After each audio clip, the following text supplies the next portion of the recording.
Hello, I'm Isaac Hayes III, founder and CEO of Fanbase. Listen to what I'm about to tell you. The window to invest in Fanbase is closing. We've raised over $10.6 million of our $17 million goal. That means there's room for less than 6,370 people to invest in Fanbase for the average amount.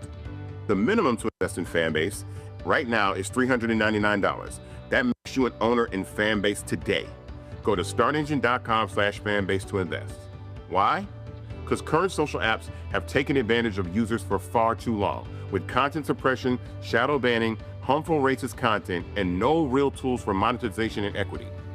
Fanbase has over 1.4 million users and counting, allowing anyone to reach all their following and monetize their content from day one. Social media is the new TV, and whoever owns the apps that distribute that content have the opportunity to own potential billion-dollar companies. While big platforms with uncertain futures are failing to serve their users, Fanbase is stepping up to fill the gap. Don't wait until it's too late. Invest now, invest for yourself and your future. Go to startengine.com/fanbase and own the next generation of social media.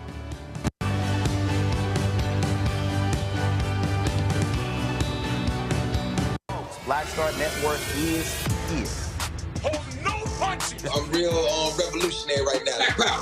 Support this man, Black Media. He makes sure that our stories are told. Thank you for being the voice of Black America, Roland. Stay black. I love y'all. All momentum we have now, we have to keep this going. The video looks phenomenal. See, this difference between Black Star Network and Black-owned media and something like CNN. You can't be Black-owned media and be scared. It's time to be smart. Bring your eyeballs home. You dig?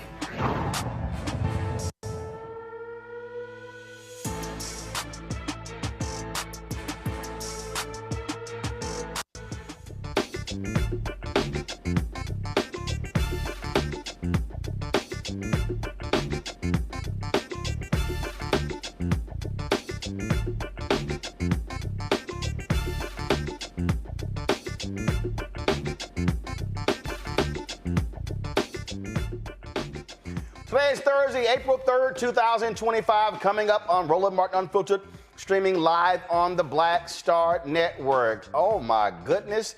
Donald Trump is trying to bankrupt America. Stock market crashing big time. Farmers are crying. Steel folks are crying. People who build houses are saying you're jacking up prices on everything. Virginia Senator Tim Kaine will join us to discuss the Senate's approval of his bill to reject Trump's Canadian tariff.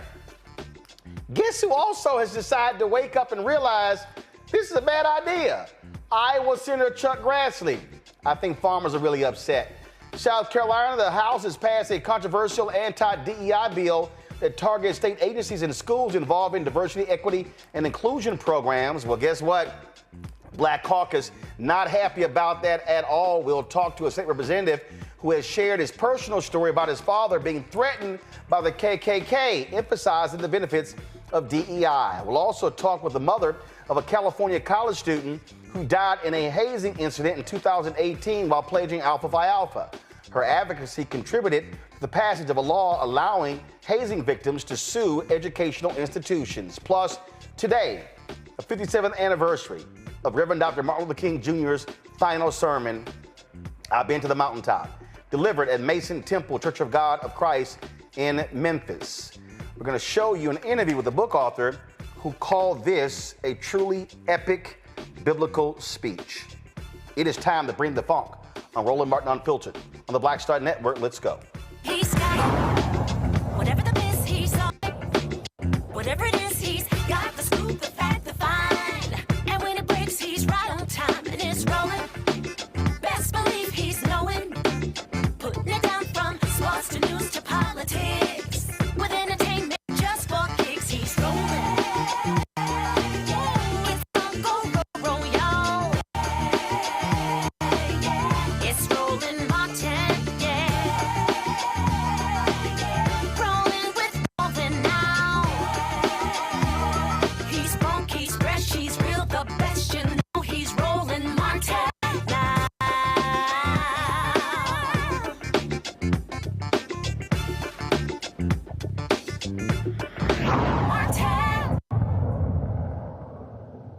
Hashtag we tried to tell you. Y'all have seen the shirts that we've been selling. Pull the graphic up. Hashtag we tried to tell you. FAFO 2025. You know, you got Project 2025, but with Donald Trump sitting in the Oval Office, it's FAFO 2025. Well, what did Vice President Kamala Harris tell you? The man was going to screw up the United States economy with his tariffs. That's exactly what he has done. He announced the other day, which he called Liberation Day, massive tariffs against a number of different countries, including many United States allies. He has been constantly attacking Canada, calling them the 51st state, dismissing them, treating them like a stepchild.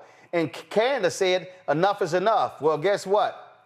The U.S. Senate passed a bill to undo Donald Trump's tariffs on Canadian goods. And of course, they make it clear that that's not how you treat a partner. But when you have the twice impeached, criminally convicted felon in chief, who's also a con man leading the charge, well, this is what happens. Joining us right now is the senator from Virginia who sponsored that bill, Tim Kaine. Glad to have you back on the show. Great to be with you, Roland. Thanks. All of these people, and it pains me as well, all of these people, oh, we need a businessman back in the office. Oh, we need a businessman. Sure, it'd be great to have a businessman back in office. But I remember when we also had the first elected president to hold the MBA, George W. Bush. What do those two have in common? They both tanked the economy. And what he is doing here, stock market, CEOs are saying, what the hell are you doing? Ford announced laying off 900 workers. These tariffs are wrecking the economy, an economy that Biden-Harris handed him that was in good shape, rebounding from COVID. Roland, President Trump inherited the strongest economy in the world when he was inaugurated in January. We were beating every other nation, not perfect, but manufacturing up, unemployment down, more people with health insurance than ever before, infrastructure being built. Donald Trump, in 2 months with his chainsaw, has left rubble, and it's getting worse. Consumer confidence down, stock market volatile, inflation up. Some Fed regions predicting not just a slower growth rate, but even a negative growth rate and recession.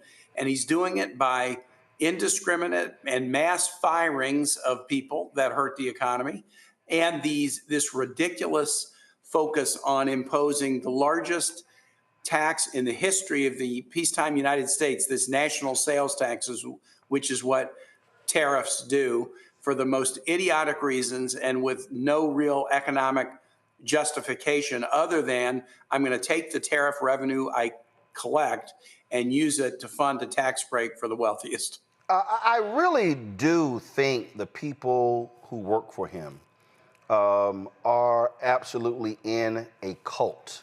And the reason I have to say that, and I say that because I'm going to play the video in a second. Agriculture Secretary Brooke Rollins was on Fox Business touting the amazing leadership of Donald Trump while they are showing the stock market down 1,400 points. What world are these people in? Well, Roland, you've asked it, and I don't have a good answer for you. They are cultists. You know, Donald Trump talks about the golden age. I think it's like almost the golden years. This guy, especially on the economy, this quote businessman is wrecking the economy, and he's doing it for, you know, using discredited theories. You know, when the Republicans did tariffs under the Hoover administration, it just prolonged the Great Depression.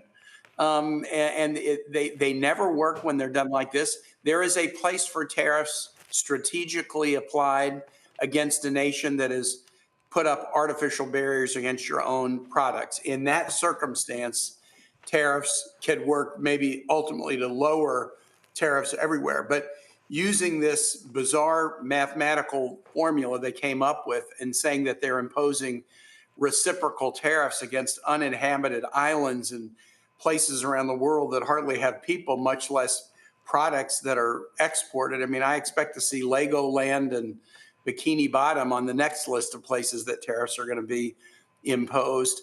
But you're right. Many of my colleagues, we had this vote last night, and we did get 4 Republican votes to overturn President Trump's Canadian tariffs. We still have to get this through the House. But I had many more Republicans tell me, you're right, we should be voting with you. We want to give him the benefit of the doubt. It's still early in his term. But last night was the first time any Republicans would stand up and cast a vote against Donald Trump in this term. And we just have to keep forcing them over and over again to cast votes of this kind. Do you accept these policies or do you disown them? It was good to see some of that muscle start to be exercised last night. Senator, I don't understand your Republican colleagues. Oh, you're right. Well, we'll see. I mean, when are they going to get a backbone? They have constituents who are getting screwed. And it's like, oh, well, whatever the emperor wants, we're going to go ahead and do. They have no courage. They have no conviction. These folks are always talking about being tough. How about you start with the idiot at 1600 Pennsylvania Avenue? Well, Roland, you asked a good question. When are they going to have a backbone? I'll tell you what I think is going to happen. We have a 2-week Senate recess that comes up around Easter, the week before and the week after Easter. And everybody's going to be back home hearing a whole lot. Just like I traveled around Virginia, I guess 2 weeks back. My small businesses, my farms, my universities, my health clinics, my food banks. I'm hearing from everybody. And I have a feeling this maximum strength tariff regime that he announced yesterday, people are going to hear about it very, very loudly when they're home. And then you may see more because, look, we're going to challenge the tariffs he announced yesterday. We're moving ahead on the Canadian challenge, but the tariffs he announced yesterday, we're going to challenge them too. And we'll likely have a vote on that. We'll be guaranteed a vote on it. It will likely happen shortly after we get back from this recess. And by then, the effects will be felt and my colleagues will have heard from their constituents. And then we'll see, are they willing to show backbone or not? Explain to people who don't quite understand how it works, how Congress is trying to take this back, because Congress gave a president, and just understand, I don't call him, I don't use the word president related to him because he has no respect for the office. So I'm speaking in general. Congress gave the office of the president the power, but Congress also has the power to say, nope, disagree. We can pass a bill and stop you from doing that. Yes, Roland, I'm glad to. And you're right. There's sort of 2 ways to look at this. The Constitution clearly gives Congress the power to deal with trade, not the president. But Congresses of both parties, and this now goes back to right after World War II, started to delegate some powers to the president on trade issues, that the president can do X or Y. The tariffs that the president have imposed against Canada and now yesterday against the world are under a statute that has nothing to do with tariffs. It just says under dire national emergencies, a president can declare an emergency and take certain actions, but those actions can be challenged even by one member standing up and saying, wait a minute, I challenge your emergency. This is a law called IEPA. It's like the International Economic Emergency Act. It doesn't say anything about tariffs, but it just allows presidents to act in the instance of national emergencies. Roland, this act has only been used against enemies. It's been used against North Korea. It's been used against Russia. It's been used against Iran. It's never been used against friends. So President Trump used it against Canada, Mexico, and China. And I was aware of this quirky little procedure. And so I filed a challenge to President Trump's Canadian tariff saying, we don't have an emergency with Canada. They're an ally, not an adversary. They're our biggest trading partner. These tariffs are a tax on American consumers. And when the senator files it, it becomes the pending business of the Senate 15 days later. No committee can shut me down, even though I'm in minority. Nobody can kick me to the curb. I get a vote when I challenge a presidential declared emergency. And that's what I got last night. And we held all 47 Democrats. We got 4 Republicans to vote with us. So the Senate has acted to turn off Trump's Canada tariffs. Now, we still have to get it through the House. But you point out a bigger point. Any tariff or any action that the president takes pursuant to this IEPA statute, we can challenge it, tariff or otherwise. But you raised the bigger point. Why did Congress give this power away to the president? Shouldn't we haul it back? And the answer is, of course we should. And so there's a bill that's introduced today, Senator Grassley of Iowa, Republican, and Maria Cantwell, Democrat of Washington State, to begin to pull these powers back. Rand Paul has a similar bill. And the general format of these bills would be that a president could declare an emergency and take action, but it would be limited to 30 days. And beyond that, it would have to be authorized by Congress. Sometimes there are emergencies under which a president must act promptly, and Congress can be slow to get their act together. But we were not designed to be run by a monarch. We didn't want to have a king that could impose taxes on all of creation by his own say-so. And so we do think there might be some reforms to these trade and emergency laws that will haul power back to Congress. Just a couple more questions. Your colleague, Senator Cory Booker, broke the record of racist segregationist Strom Thurmond. That really captured the attention of lots of people. Frank Luntz, who I frankly blame for a lot of the discord we see today with his polling, said that he was polling at the time some folks, some Democrats, and they said, this is what we want to see. Lots of people have been talking about a need for a change in Senate leadership with Minority Leader Senator Chuck Schumer. But talk about, again, what you're seeing and hearing. I travel this country. Listen, I got a home in Texas, got a home in Virginia. We spend time on the road. I'm in multiple states all the time. And what I keep hearing is, I need to see Democrats pounding tables, fighting, using every single weapon at their disposal to fight and combat this administration. Yep, and Roland, you're right. And Cory did a fantastic job the other night. I was on the floor with him doing one of those colloquies that lets him lean on a podium for a few minutes while I ask him a question. He did an amazing job. And that's one of the reasons why this maybe isn't as known as it should be. We elected Cory to Senate leadership in January. He is now one of the key, in the key kind of 5 leadership team on the Democratic side, and he really showed it. And his speech really, in my view, it sort of set the framework for what we need to do going forward. No coincidence, the first Senate action after his speech was the vote on my challenge to Donald Trump on his tariffs. I'd filed the challenge about 3 weeks before. It had to ripen and then be the pending business of the Senate. But I didn't wait for permission from the leadership or anybody. I just said, I'm challenging Trump. And I think when you understand what this is about, Democrats, you'll get on board with me, and all did. We just need more people doing what Cory has done, and we need more, filing of these challenges to Trump. In minority, the tools can be limited, but we do have tools. And I hear the same thing you hear, that people want to see fight. We got to, do it in ways that are true to ourselves.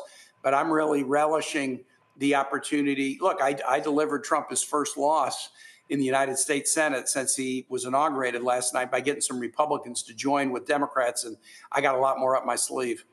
All right, Senator Tim Kaine, we appreciate you joining us. Thank you so very much. All right, I'm going to say hey to your good friend Don Scott when I see him next. Well, I'm wearing my Texas A&M gear today. He's a graduate of A&M. We both pledged Alpha, same chapter, Pi Omicron, and I made it clear. And he's already hit me. He said, I'm going to need you on the road doing your show, doing some town halls to keep him as Speaker of the House in Virginia. So we look forward to hitting the road and hitting different places around Virginia in the coming months. We'll watch for you out there. Thanks, Roland. Thanks a bunch. Folks, I was telling y'all about Fox. If y'all want just some comedy, listen, this is Trump's agriculture secretary.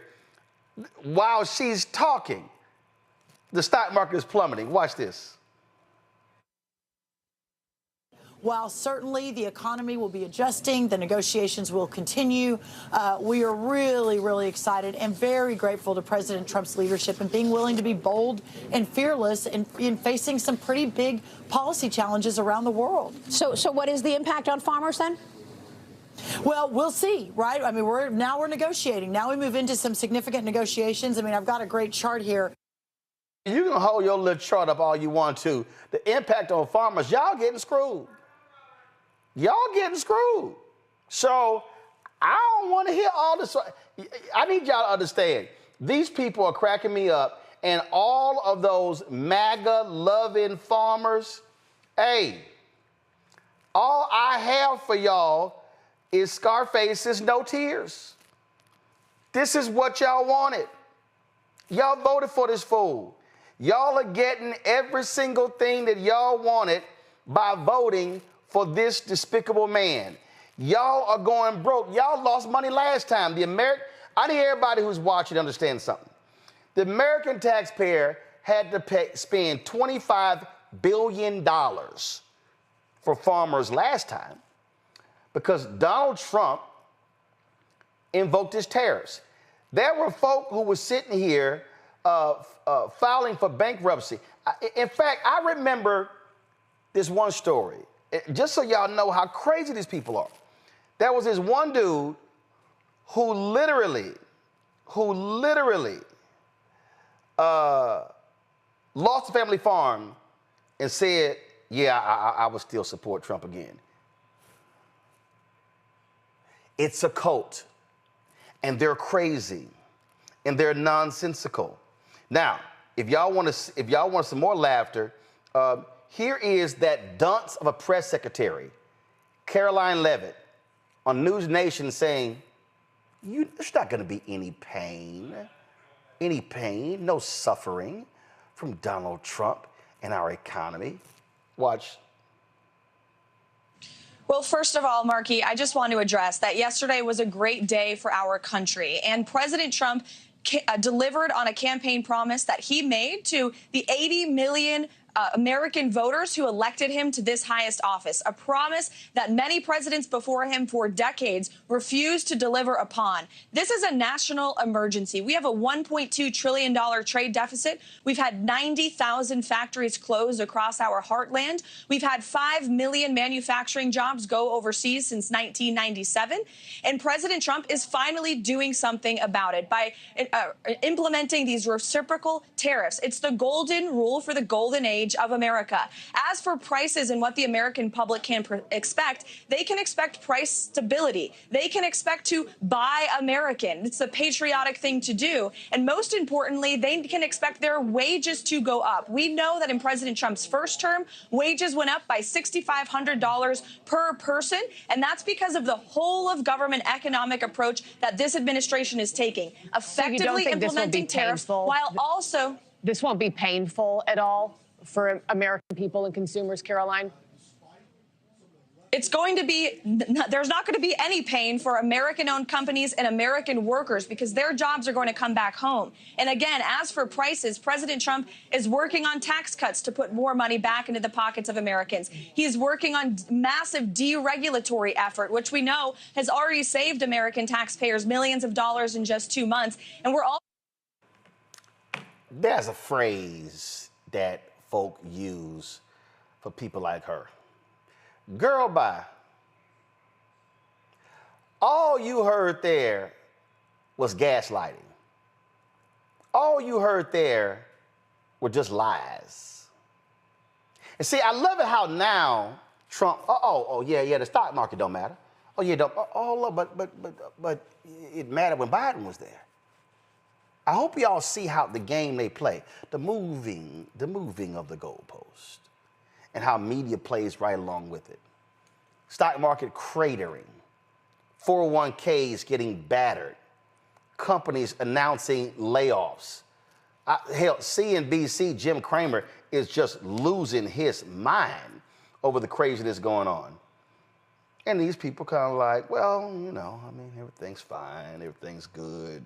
Y'all just go ahead and, it's just, the pain is not going to be bad. In fact, let me see if I can find this clip. Scott Bassett, who is the Treasury Secretary, this fool literally says, y'all, when I heard this, I couldn't believe it. He actually said to the other countries, don't y'all do nothing. Y'all bet not say nothing.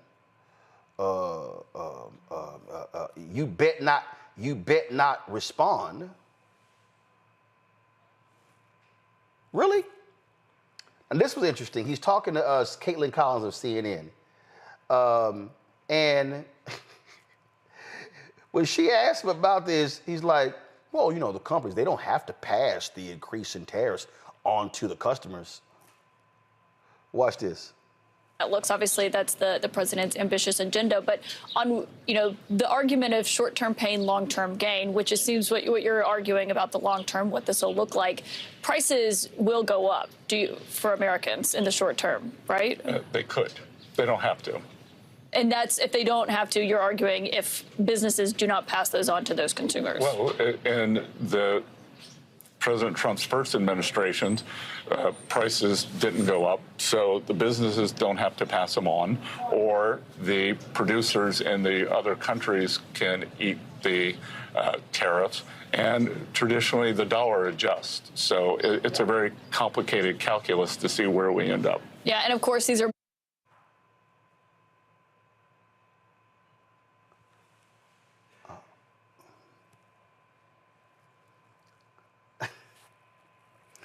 they don't have to increase prices. And the countries, they could eat the tariffs.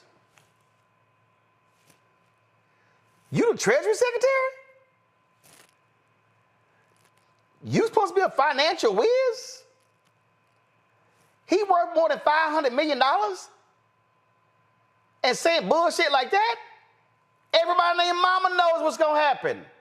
Prices are going to go up. If you put tariffs on wood, drywall, you're going to pay more for a house.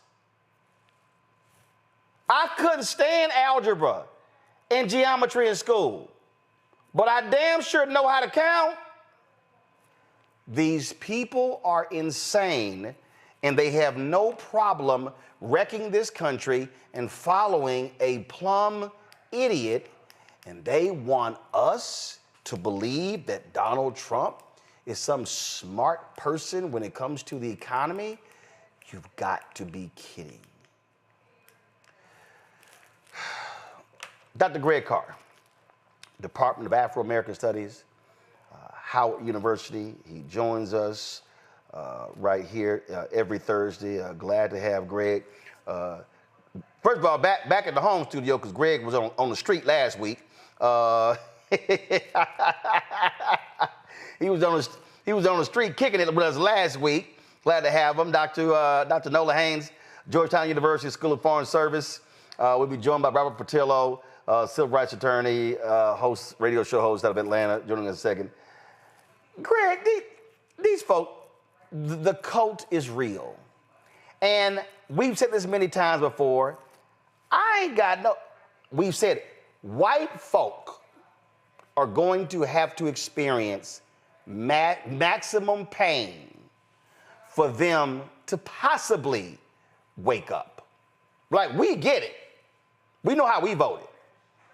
They gonna have to get hit in all corners to then realize, yeah, that wasn't a good idea putting that fool back in.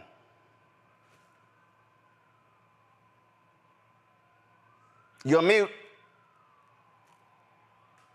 Sorry about that. There we go. I said, thank you, brother. You're right.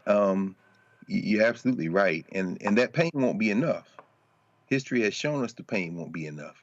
The Democrats cut in half the margin by which the 2 seats that were in special elections in Florida a couple of days ago were lost by when the previous occupants were there, but they still didn't win. They beat back Elon Musk in Milwaukee, but the simple fact of the matter is there's still too many people in this country who don't care. I think the real story here we have is really about the world and the United States of America. All of us who live here, and of course we've been saying this all along, we don't just live in a world where there's only the United States. We live in a globe. A couple of days ago, South Korea, China met together with Japan. South Korea and Japan in the same room, and they said, we're going to have a joint response to these tariffs. Vietnam, Nike stock lost $250 billion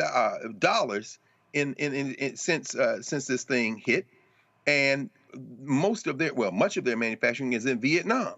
So what's going to happen there? Now, these MAGA people saying the jobs are coming back, like Propaganda Barbie and all that, that's beautiful. Your MAGA friends getting ready to work for $5 a day? I don't think so. France is saying, Macron said today, European companies should not be investing in the United States. Remember that the trade deficit works the other way with the EU because the United States has a trade deficit with the European Union when it comes to services rather than goods. So this is not a dance that's going to be happy. In Brazil, they're saying we're not picking a side. Why? Because we got enough markets to serve. They are one of the main food suppliers in the world. And of course, we saw today the stock market's crashing everywhere, the stock market in the U.S. being the worst hit. They don't care. And I was interesting listening to you talk with Senator Kaine because there's a long article just came out in the New Yorker, David Kirkpatrick writing about the man they're calling the invisible man. That's John Thune, the leader in the Senate. They're going to have some difficult choices to make in the months coming ahead. And those choices are going to have to center around whether or not you're going to stand by while one clown and his billionaire owners drag the United States of America into a multipolar world that they were going to go into anyway, but he's pressed the acceleration button. The world's getting ready to leave the United States behind. And I, for one, am not going to really shed a lot of tears. No tears, Nola, no tears. So Greg kind of like broke down some of the international stuff, and I actually have some data that was recently released from Navigator. It's very interesting, specifically looking at tariffs. And so I just want to kind of like run through a few important facts here. So overall, Americans find tariffs 53% unfavorable. It's no surprise that 81% of Democrats find it unfavorable. Now, the interesting number here are the independents, which is at 49%. Nor will it be surprising that only 26% of Republicans find the tariffs unfavorable. Now, what's very interesting is they also polled some strong Trump supporters, and 41% of not strong approvers say that tariffs are unfavorable. That is a 5% loss. So in different categories, depending on how you're looking at these stats, there are gains, and then there are also losses for the Republicans, right? So when you're looking at a number like 41% who don't strongly approve of the tariffs, who voted for Trump in 24, they lost 5% of those voters, right? So, and when you look at independents, which is a number that's really standing out here, 49% of them disagree, which is a 34-point loss. So these are some very interesting numbers as people are being more educated about tariffs and how they will impact their pocket, their kitchen tables, their small businesses, products that we buy from around the world. There was a conversation just last night in the foreign policy community about the tariffs that were hitting today from China. And as we all know, many of the things, especially saying something like fast fashion, which is a huge market, your clothes, your makeup, all of those things are going to have higher price tags. So the things you're not even thinking about, if you still shop at Sephora, Black women, I hope not, but you know, you're running to go grab your MAC or you're going to go grab your Fenty, all of those prices are going to go up, right? So people are going to start feeling these effects very soon. And listening to you talk to Senator Kaine, what I found interesting in that conversation is this idea of, oh, everything's, going to be fine. That's what the cult is saying, right? To me, these people don't seem like they love America a whole bunch. The way they run around talking about their patriots and left and this, that, and the third, they seem intent on destroying this country. All the things that Senator Kaine laid out in my security brain tells me that is a bad actor. And that person is working against the U.S. I'm sorry, Roland. Well, actually, that was Robert. You heard Robert coming on. He just joined us. Robert, we had Senator Tim Kaine talking about these tariffs, and it's hilarious listening to these right-wingers act as if, oh, well, it's just some short-term pain. You're just going to have to deal with it. They wasn't saying deal with no short-term pain with Biden Harris. Roland, they were yelling, "Happy days are here again." Roland, this is not short-term pain, and I want people to understand that. This is not a blip. This is not a one-day market fall. If you look back at what happened when the United States passed the Smoot-Hawley tariffs in the 1930s, it caused the Great Depression. This is how economics work. That as we've seen, the European nations in the EU said that last year they began the process of Trump-proofing their economy and the expectation that this may come. They have already begun the process of petitioning Canada to join the EU as a new trading partner to go around the United States marketplace. If you look at what's going on in the developing world, if you look at the tariffs that he put on Africa and other nations, this is pushing them closer to China than the Belt and Road Initiative ever could have, because their markets understand that they can no longer depend on the United States to be the place where they send their goods. So when we're talking about how long it will take to fix this, it may be decades to dig our way out of this hole that President Trump is putting himself into. And this was in Project 2025 when they talked about resetting U.S. trade relations, when they talked about changing the global trade assets. And for people who are looking at that chart that President Trump put up yesterday saying XYZ country is charging us 90% tariffs and we're putting a 34% tariff on them, that sort of thing. Those numbers are made up. Just so you understand, those numbers are imaginary. Look at the World Bank numbers, look at the World Economic Forum numbers on exactly what the effective tariff rates are that exist. The tariff rate from the EU to the U.S., which President Trump claims is at close to 60%, is measured to be at 0.2%. All that he is currently doing is intentionally wrecking the U.S. economy so that he can make it cheap enough for those billionaires who are lined up in inauguration to be able to buy up the rest of the American economy at bargain basement prices. That's the only way that this makes sense. And this is in no way, shape, or form something that is either economically cognizable or even historically cognizable in any form, whether it's mercantilism, Keynesian economics, Friedman. You can go down the lines. No one says this is a good idea. So the best thing people can do, learn how to purify rainwater. If you and your friends have a bunker that you can go to and bug out, be prepared for that. We are entering the times we warned you about, or as Roland would say, we tried to tell you. That's right. Now, the point Robert just made there, I need everybody who's listening, who's watching and listening to understand what I'm saying. When you drive the economy down, people panic. Folks start selling. Do you know what rich folks do? They start buying. They start buying. So what Donald Trump is doing, he's purposely wrecking the economy.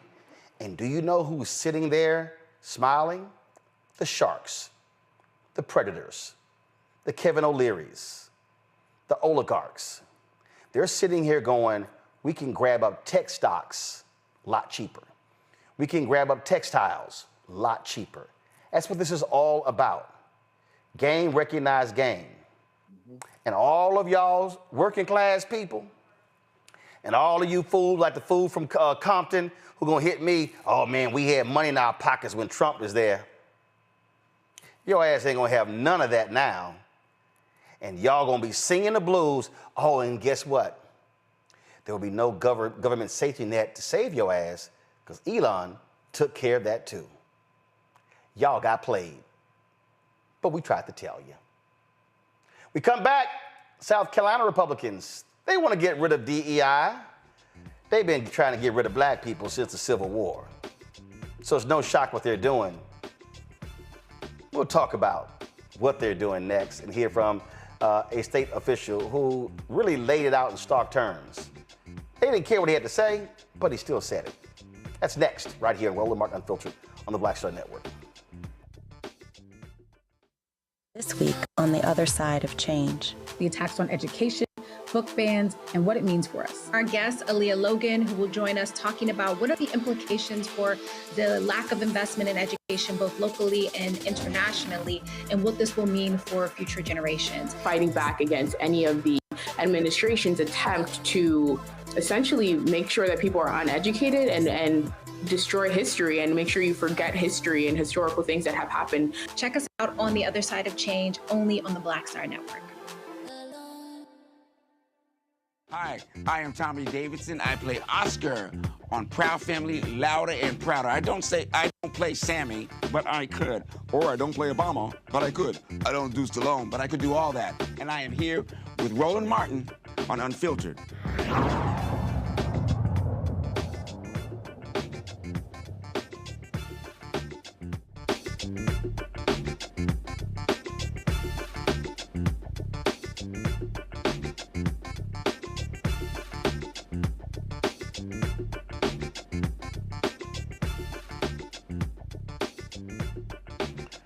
In South Carolina, lawmakers passed a controversial bill that targets state agencies and schools for any diversity, equity, and inclusion programs that they have in place.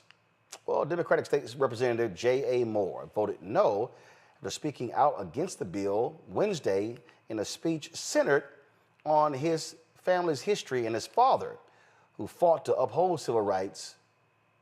Check this out. I've been wrestling all year once I saw that this bill was introduced and then in committee. And once it got in committee, it passed out, and I heard a bunch of testimony from people all over the state. And I want to thank Representative Jones for this very important amendment. This amendment should have been the first amendment because this is what it speaks on.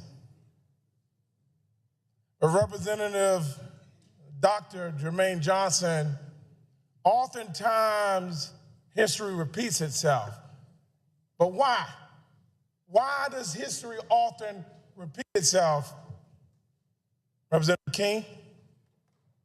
It repeats itself because too often in the moment, in the current time, we refuse to study history. We don't want to look back. Even though once y'all pass this bill, y'all gonna be taking this entire state back. Not just black folk, all folk. So Representative Hosey, Representative Clyburn, the only thing I knew to do when I was thinking about looking back at history is I looked to my father, y'all's dear friend. I looked at all the writings he left me, all the speeches that he left. And in that research, Madam Chairwoman, I found this old tattered ledger. This tattered ledger, the first date on this ledger was March 6, 1965. Exactly 20 years before I was born. In this tattered letter, I found some profound words in this old tattered ledger.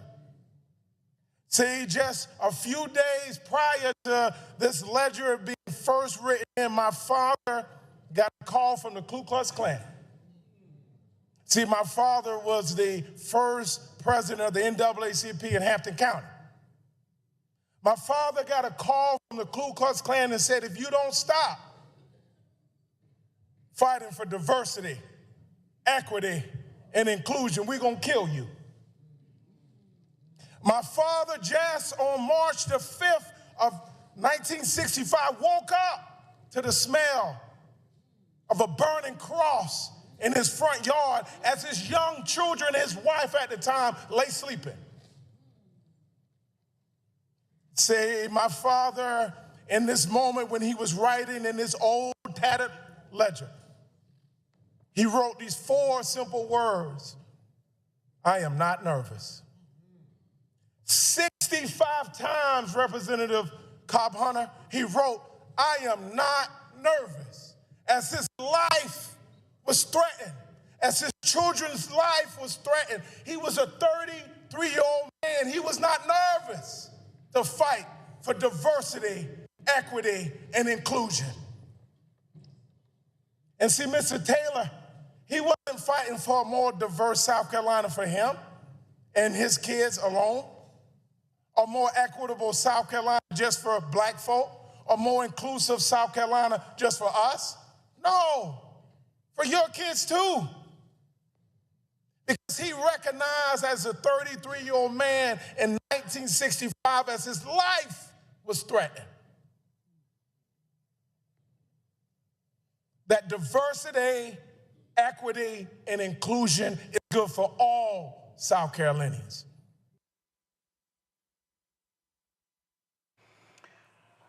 Representative Moore joins us right now. I'm glad to have you here.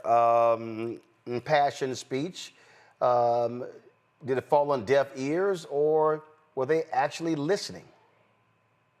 Well, Roland, I want to first thank you so much for having me on your program. The work you're doing to encourage all of us to not wait around for others to hand us stuff, but to earn it on our own. This is a perfect example of a merit-based organization, a merit-based platform. So I just want to thank you and honor you for all the work that you're doing with your network.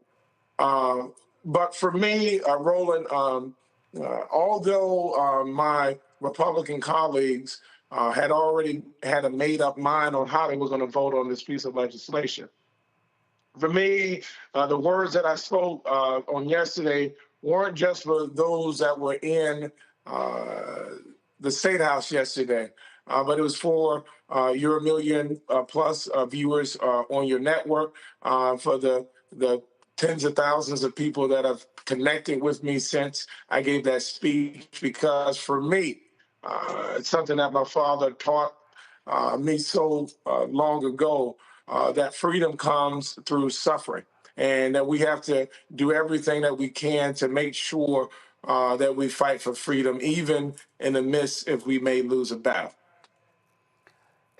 What's amazing, I kept trying to warn people that what you saw happening, really it started with Ron DeSantis in Florida, goes to Georgia, goes to Texas. Now Trump goes in. Now it's now we got permission. It will now. I kept warning people. This is going to go from national. It's going to filter to states. It's going to go from the states to counties to cities to school boards. At the outset, after the inauguration, I said that Trump, MAGA, Project 2025, Republicans, they want to defund Black America. They want to attack the economic and the civil rights infrastructure, although not perfect, that has not achieved all that we wanted, but is a hell of a lot better today than what it was.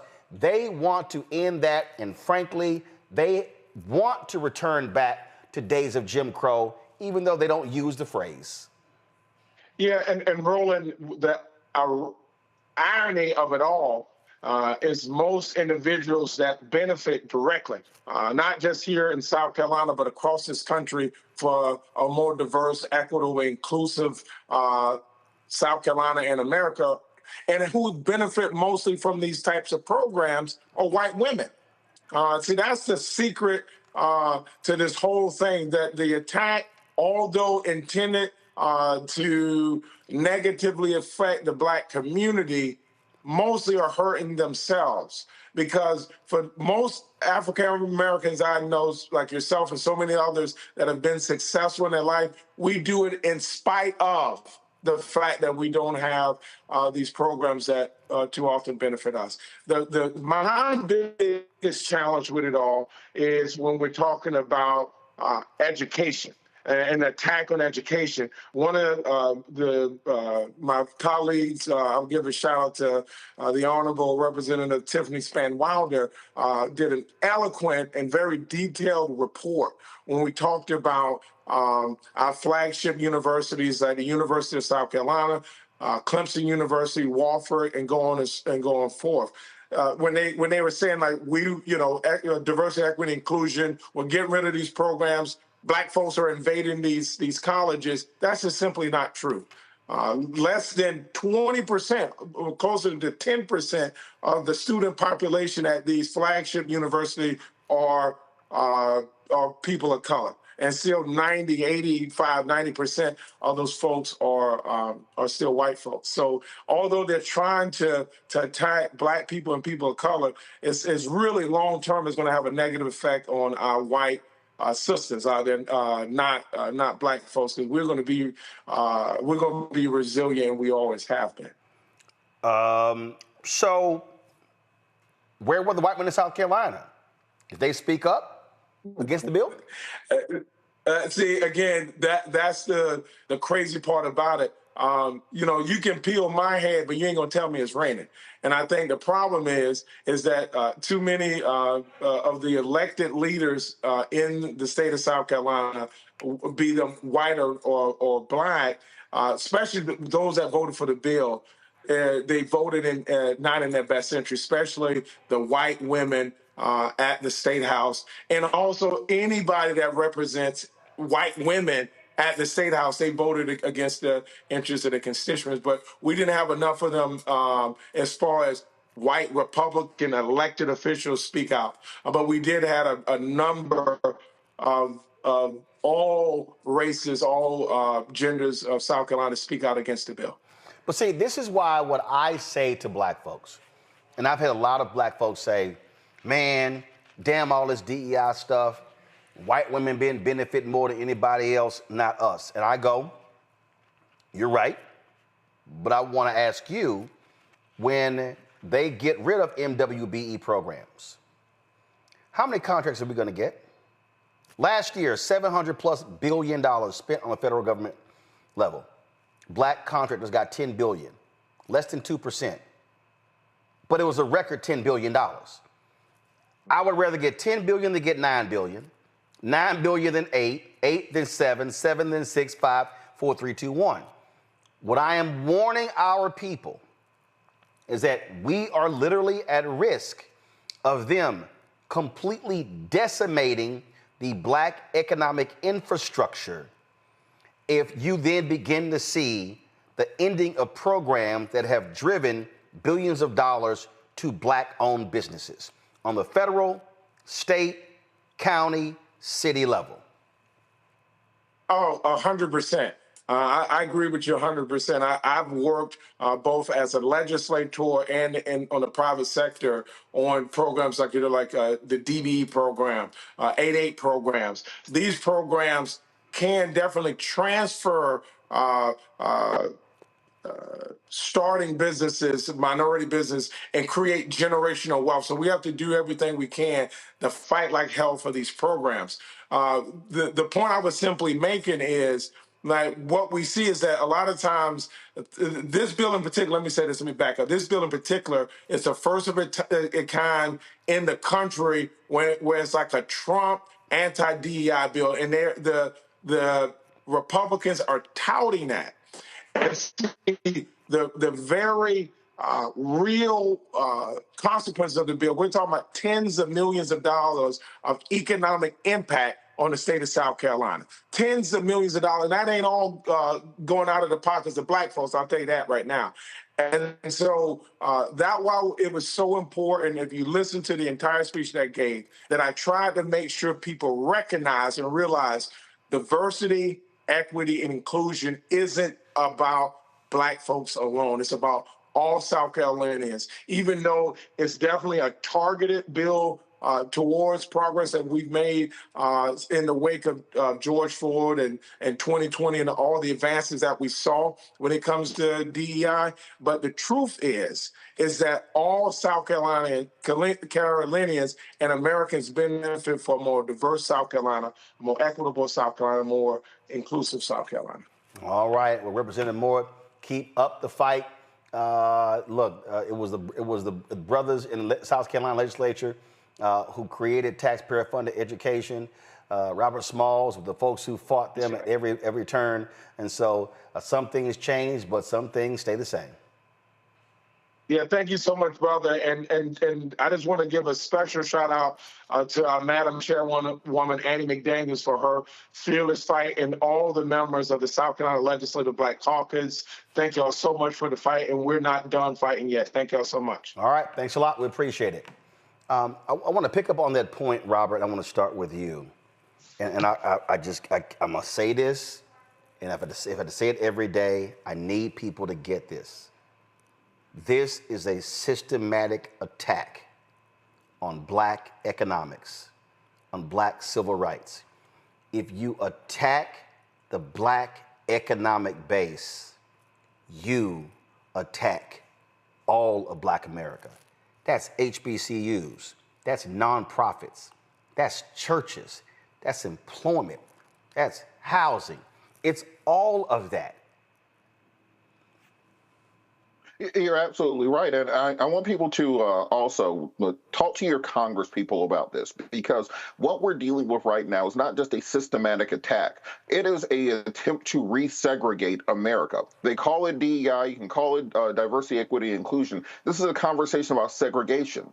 If you remember from American history class in high school, they talked about de facto versus de jure segregation. When you remove the legal protections that integrate institutions, when you violate that order from Supreme Court saying with all deliberate speed to use, as LBJ said, affirmative action in order to integrate institutions, we are talking about the resegregation of America, the resegregation of the American workforce, the resegregation of American educational institutions, and then the resegregation of the American dollar. Because as Janice Mathis says all the time, during slavery, discrimination and enslavement was not about proximity. They'd have a black slave warm up their bed, breastfeed their children, and make their grandchildren for them. They were not mad about being around black folks. It was about the power dynamic of that relationship.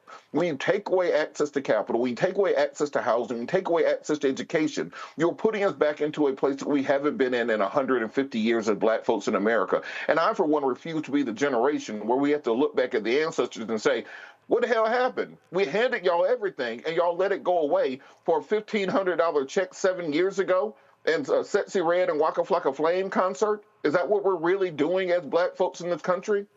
So we have to put together a plan around this and how to fight back. It's not just enough to do speeches. Tomorrow morning, Congressman Cleo Fields and Congressman Jonathan Jackson are doing a live stream at 10 a.m. on both of their Instagram pages to talk exactly about the Congressional Diversity, Equity, and Inclusion Caucus and these attacks that we're now seeing also on voting rights. I remind people that this is just step one. Listen to Charlie Kirk. Listen to Ben Shapiro. They've been talking about for the last 3 or 4 years repealing the Civil Rights Act of 1964. Not just gutting the Voting Rights Act and what's left of that husk, making sure that it can never be revived again. Stacking the federal courts to ensure that any protections for desegregation, affirmative action, or diversity, equity, and inclusion programs are rooted out from the bottom and up. Even right now, the president and vice president are compelling our European allies through this tariff policy to get rid of diversity programs in their own countries, while also offering visas to South American whites who they feel are being discriminated against.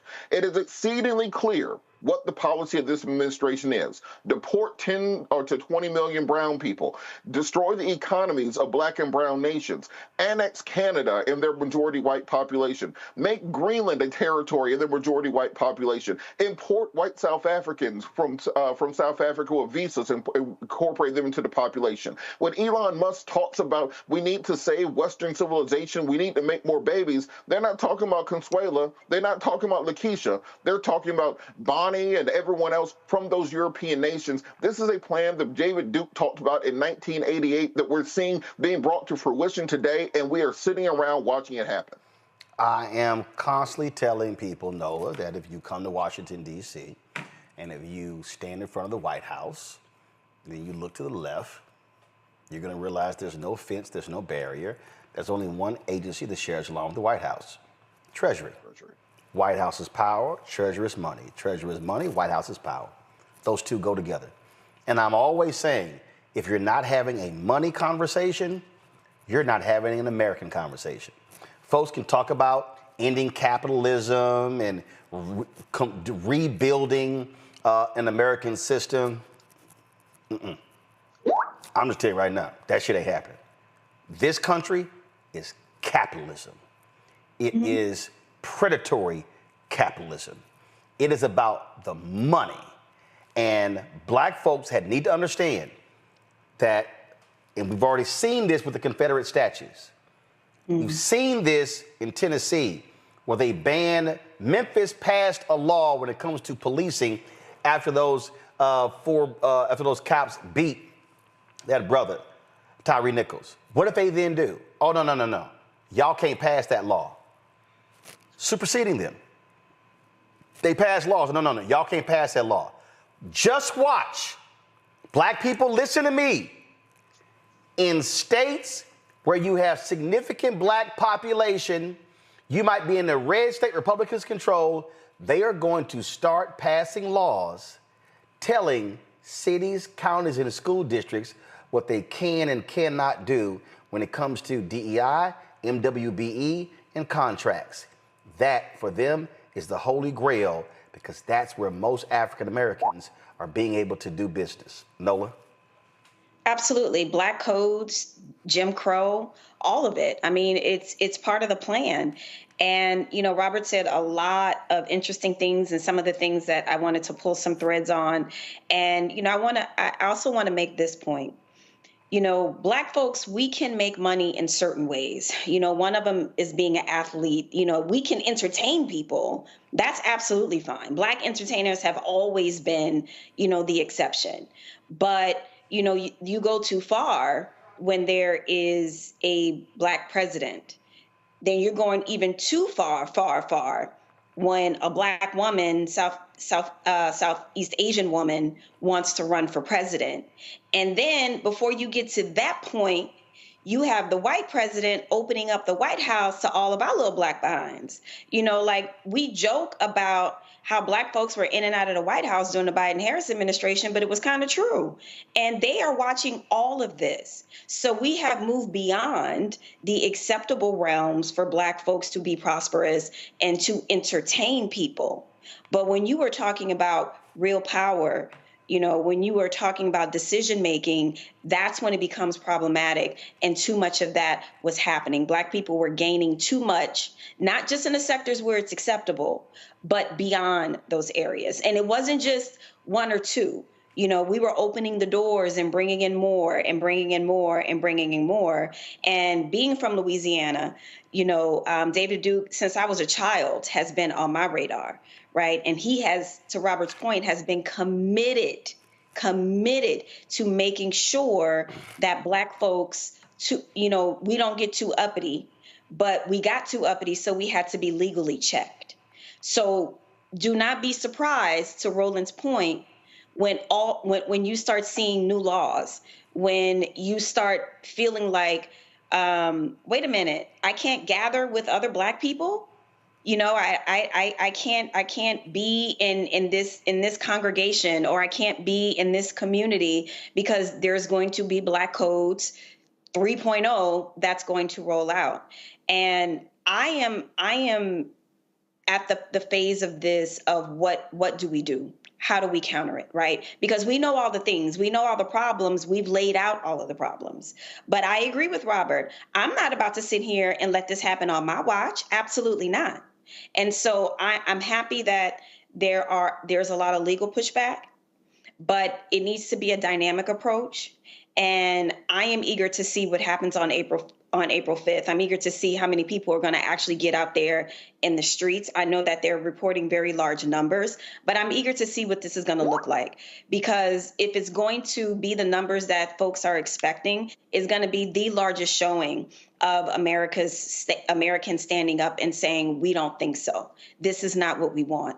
Because where we are right now is very dangerous, not just for Black people, but also for women. Because as Black people, as Black codes start coming back, women are legally then told we have to stay in the house for one reason or the other, right? So this time right now is crucial, and I cannot stress that enough to the viewers. If you were staying home, and I understand you may not want to be out and marching and protesting, there are many other ways to get involved. There are many other ways for your voice to be heard. You got to get involved. You said that, Nola, and Greg, I want you to speak up what we're talking about. Because I remarked this yesterday, there's this sister, I think she's a professor somewhere, saying that, you know, you shouldn't be telling Black folks that we need to be out there marching, protesting on April 5th. Then this other sister emailed me last night, you know, I didn't like how you were talking to her, you were being rude. And I said, I'm confused. I said, folk get to talk to me crazy, but I can't fire back. I said they get to say, they get to have an attitude and they get to have a certain tone in their voice. But when I clap back, then I'm in the wrong. And I sat there and but you shouldn't be telling folk what they should do. We watch, we support. And I said, yeah, I get that. I said, but let me be real. And again, and there's one person, I made it clear. One was like, well, I used to support the show. I used to do this. And I was like, well, if you don't watch it anymore, I'm like, we good. I'm like, we'll be fine. But the thing that got me, though, was that you mad because I'm using, a person like, you were unhinged. I'm like, no, because I was using passion, advocating that this is not a moment for us to be sitting down. That brother in South Carolina knew they were going to pass that bill. But he still stood up and spoke. Cory Booker knew what they were going. When Senator Cory Booker finished after 25 hours, 5 minutes and 30 seconds, they moved to pass the NATO ambassador. Okay? But the point I'm making is this is not a moment for us to be kicking back, chilling like, man, okay, y'all got it. No. Because the reality this, Greg, people ain't getting this. Georgia Republicans could pass a bill that impacts the MWBE programs in Atlanta. You don't get you can't call Atlanta the Mecca. You don't have, Russell Construction is on its way to becoming a $1 billion construction company. How? Because it started because a black man, Maynard Jackson, when he was elected, black people were getting 0.0012% of all city contracts in Atlanta. Not 1%, not 0.5%, not 0.25, not 0.10, not 0.05, 0.0012%. So these folk, Greg, think I'm not going to fire back and tell black folks I need y'all to engage? Because if they come after the city contracts and the school district contracts and the county contracts and eradicate the state contracts, we'll see what's happening on the federal level. Trump sitting here and Elon getting rid of Musk. The Florida A&M Pharmacy School is now not getting now $17 million in grants. Oh, where's that little FAMU graduate who was down there cheesing at the White House for the Black History Month? Are you fighting for your school? Are you now, that little black MAGA girl, are you now going in telling Trump what you doing? That other little girl in Atlanta who was running her mouth for MAGA for Trump, is she standing up fighting for Morehouse, fighting for Spelman? Is she fighting for Fort Valley State? Are they fighting for those schools? Hell no. So excuse me if some of y'all got a little problem because I'm a little passionate about fighting for what's ours, because the last thing we need, as Robert said, and as Nola said, the last thing we need is for the shit to go down on our watch and we sitting around fucking around at brunch and doing a boots on the ground dance while they putting that boot in our ass. That's the passion we have to have. Frankly, Roland, I would say that there is no we.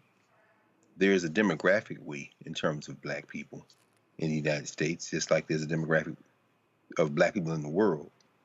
But in order for us to be a we, we'd have to think about, what do we want? What is our objective? When you look at Atlanta, and of course, here we are on the 57th anniversary of Dr. King's mountaintop speech in Memphis. What happened in Memphis? What happened in Atlanta and Charlotte? What happened in Detroit and Cleveland? What happened in Los Angeles? What happened in New York? You know, there are class dimensions to this that we've never had to face.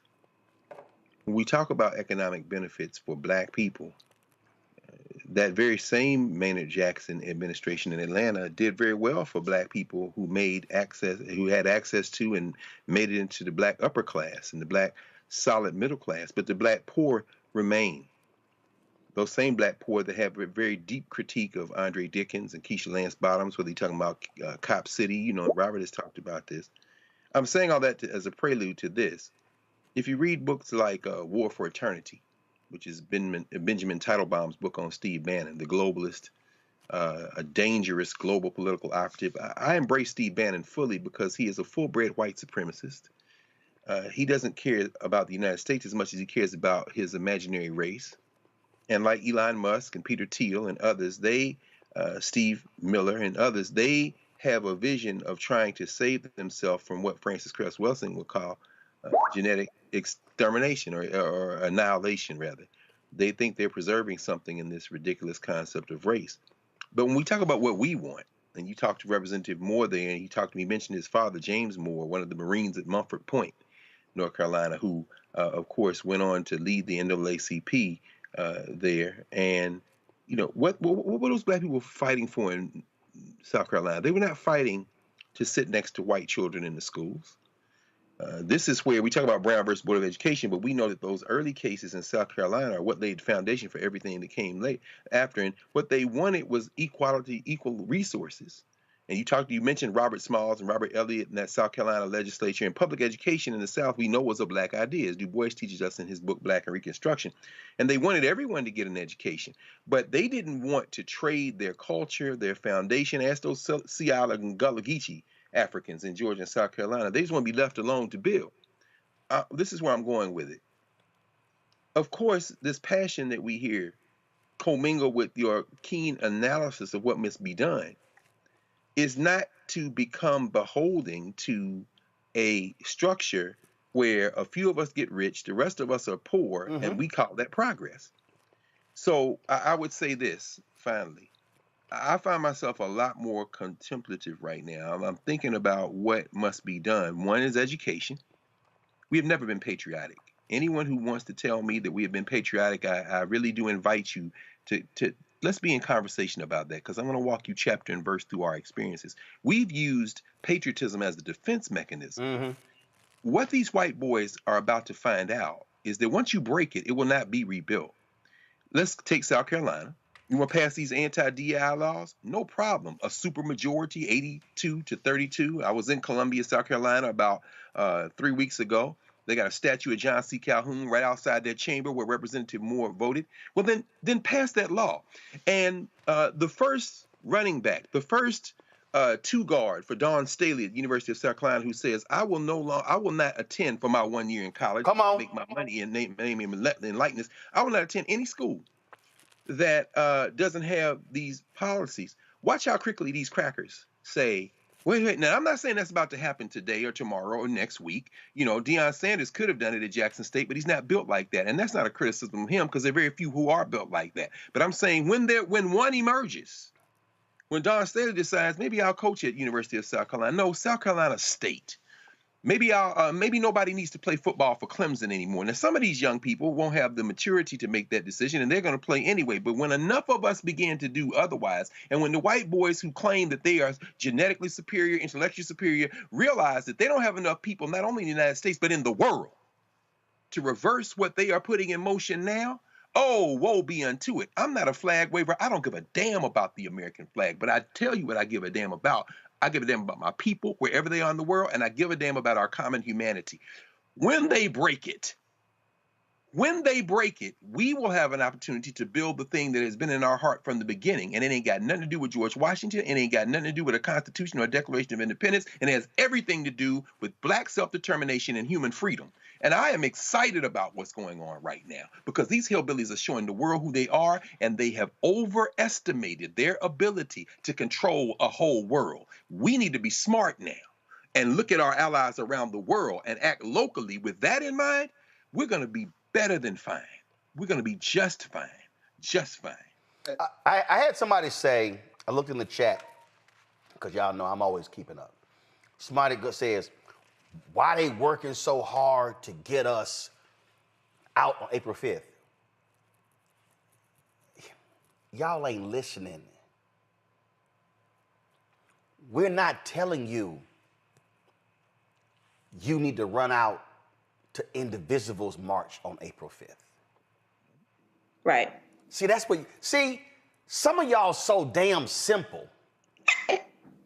Some of y'all, and I asked somebody to say, Alan, you shouldn't be insulting people who watch. No, I call it like it is. I call it like it is.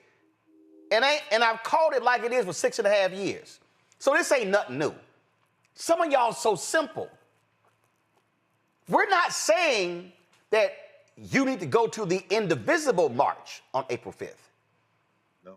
What we're saying is you cannot act like April 5th is a day off. The last 2 nights, I told y'all, Dr. King had been gunned down. 6:01 p.m., pronounced dead. Riots breaking out nationwide. Folks are in shock. And his lieutenants were in the same hotel room planning what they were going to do next in Memphis.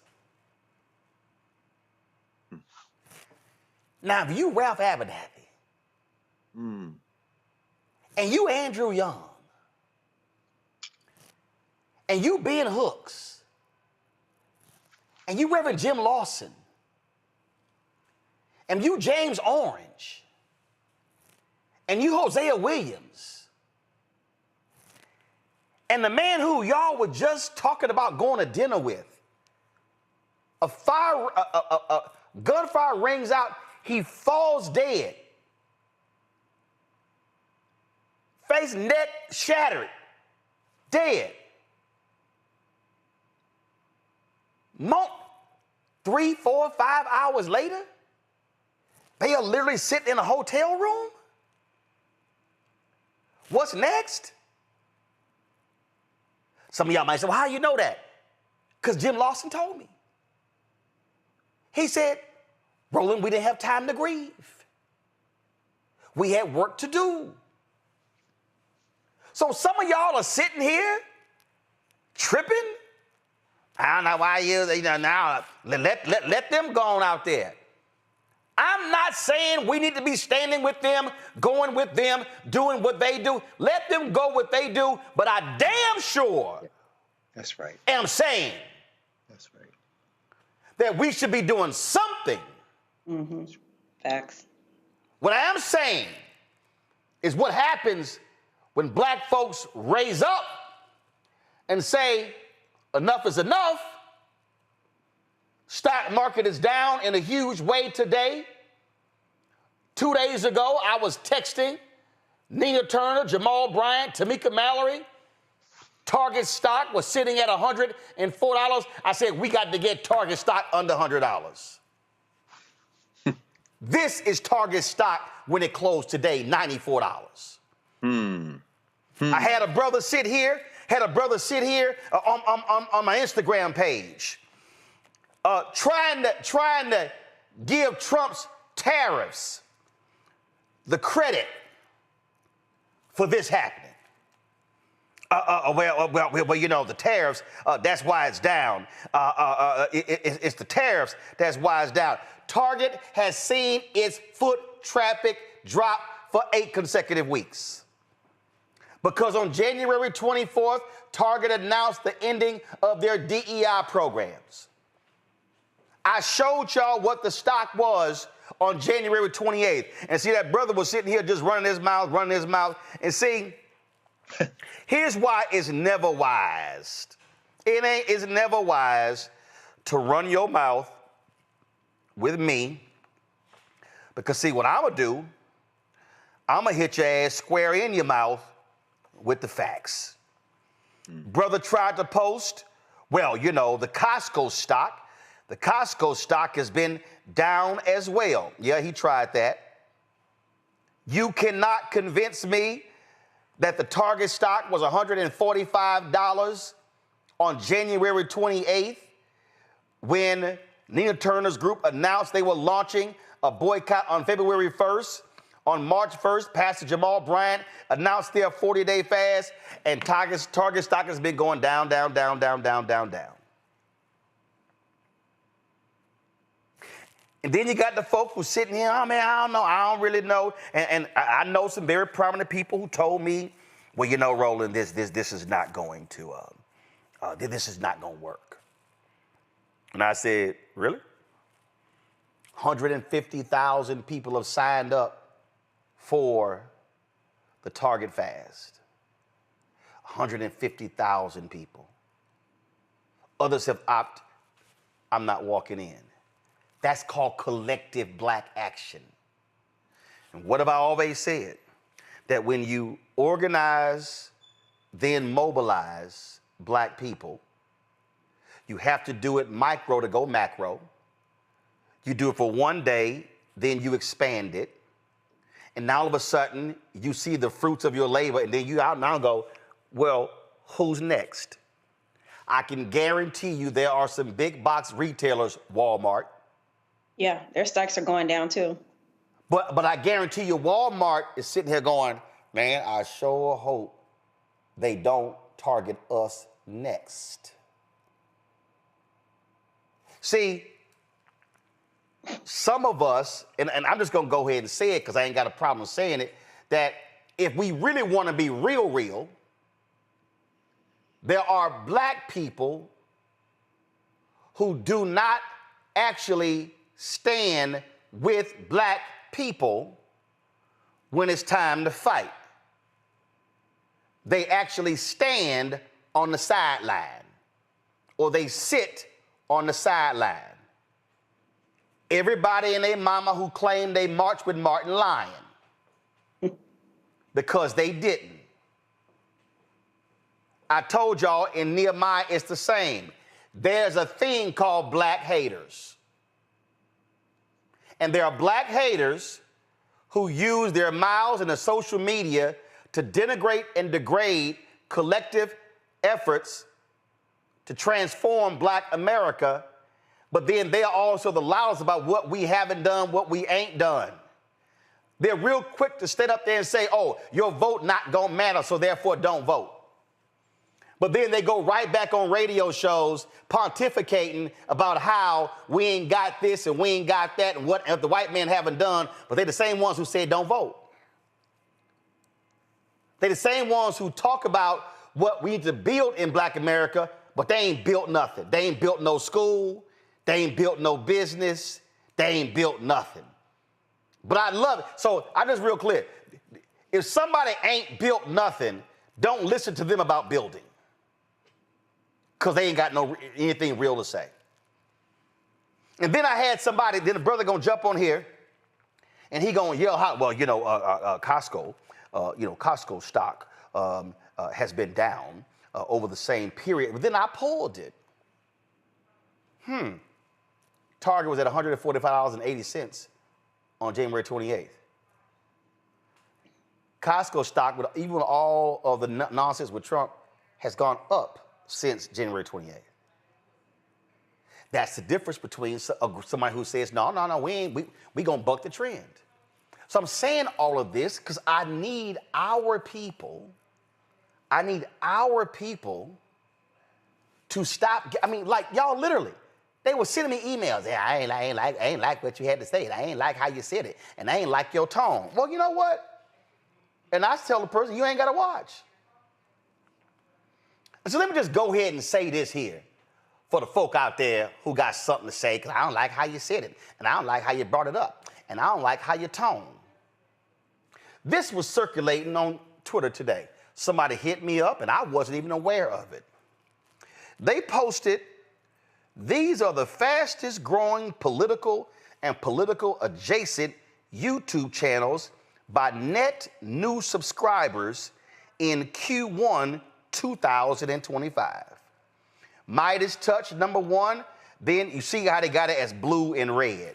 Midas Touch, Brett Cooper, Fox News, Candace Owens, MSNBC, Brian Tyler Cohen, Joe Rogan, Now This Impact, The Daily Show, Adam Mockler, Occupy Democrats, Megyn Kelly, David Pakman, Value Entertainment, Johnny Harris, Turning Point USA, Charlie Kirk, I've Had It podcast, Tucker Carlson, Democracy Now!, and then Roland Martin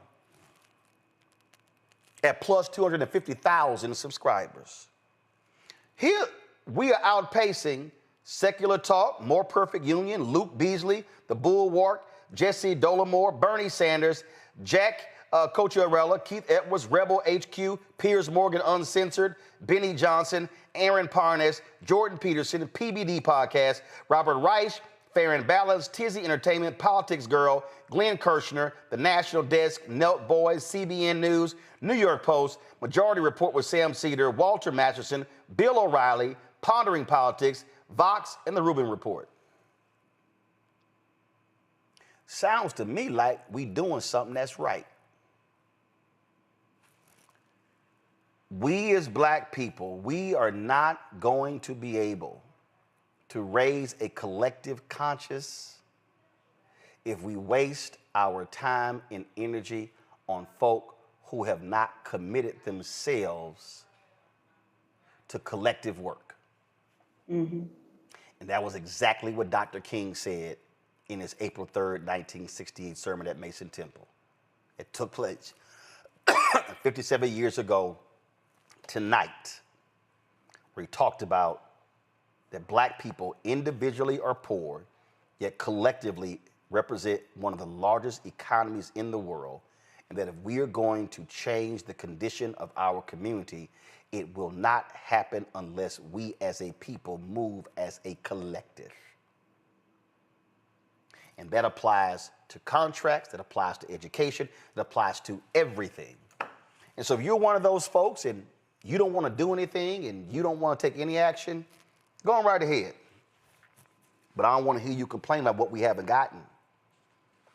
And then don't be like that MAGA, that little black MAGA girl posted a video in her little MAGA hat. But then when her son was getting, they were about to convict him and sentence him to 21 years in prison, then she want to come running to black people talking about, my son getting railroaded, I need some help. Baby, call Charlie Kirk. Call them, because if you want to run with them, let them bail your sorry ass out. I'm going to go to a break. We come back. Lots more to unpack and talk about that we're going to deal with. But y'all see how we're growing and how we're building. We have not gotten here without your support. So you supporting our channel is critically important. Again, we don't have millionaires and billionaires who cut us checks. I'm just telling you right now. I know who supports us. I see the money orders. I see the checks. I see who supports us on Venmo, Cash App, Zelle, and PayPal. And so this is all about how do we build collectively, because we gotta have a daily voice that speaks to our issues and our interests. So you want to join us? We have 35,000 people who have donated to this show since we launched September 4th, 2018. We, of course, run all of those names every single Friday as a salute to thank you for their support, whether they gave one time, or whether they gave it once a year, or even there are 4 people who have tithed to this show every month for 6.5 years. So if you want to join our Bring the Funk fan club, the goal is very simple: to get 20,000 people contributing on average $50 each a year. At $4.19 a month, 13 cents a day. Cash App, use the Stripe QR code. It's right here. Point your phone to the QR code. Just click the Cash App button to continue to contribute. Check in money orders. Please make it out to Roland Martin Unfiltered. Please don't do my name or Black Star Network. Do Roland Martin Unfiltered, because that is a lot easier when we're dealing with our bank. P.O. Box 57196, Washington, D.C. 2003 7-0196. PayPal, R Martin Unfiltered. Venmo, RM Unfiltered. Zelle, Roland at RolandSMartin.com. Roland at RolandMartinUnfiltered.com. We'll be right back. Next on the Black Table with me, Greg Carr. Brown versus the Board of Education. The history books call it the court decision that ended racial segregation in American schools. But a brand new book, Jim Crow's Pink Slip, uncovers a devastating unintended consequence of that 1954 Supreme Court decision.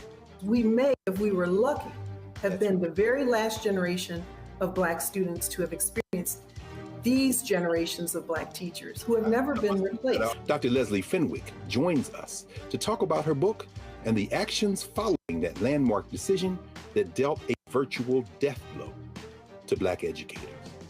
That's next on The Black Table, right here on the Black Star Network.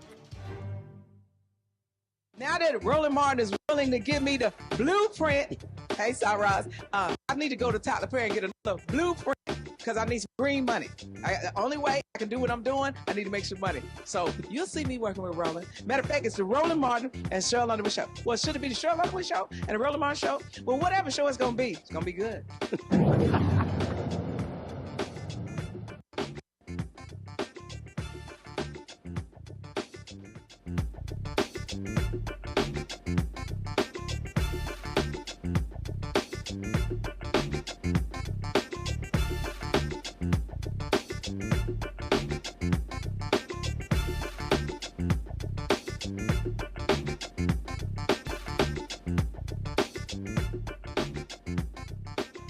I have made my feelings known for years about hazing. Everybody knows.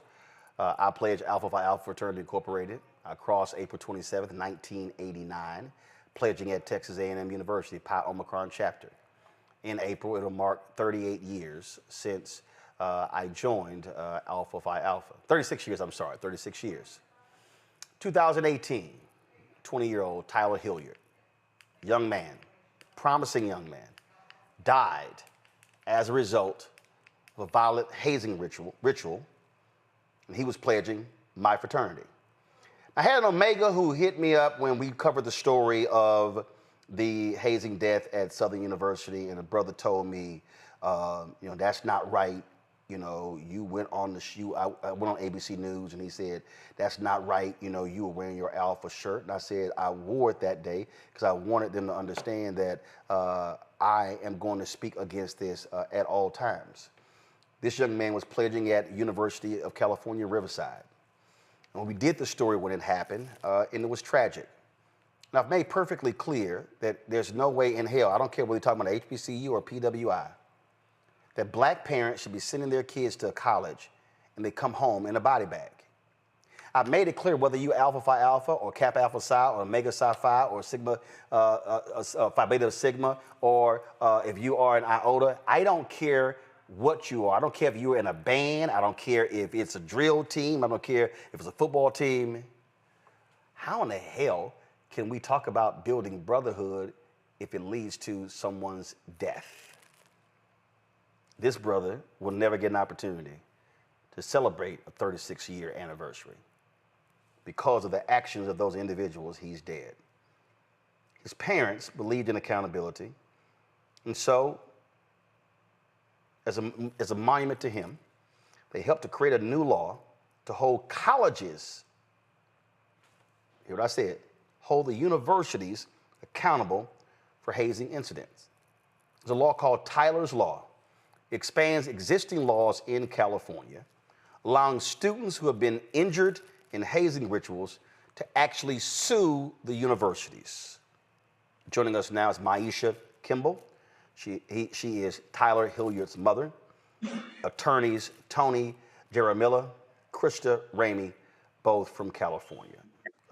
Maisha, certainly my condolences for you.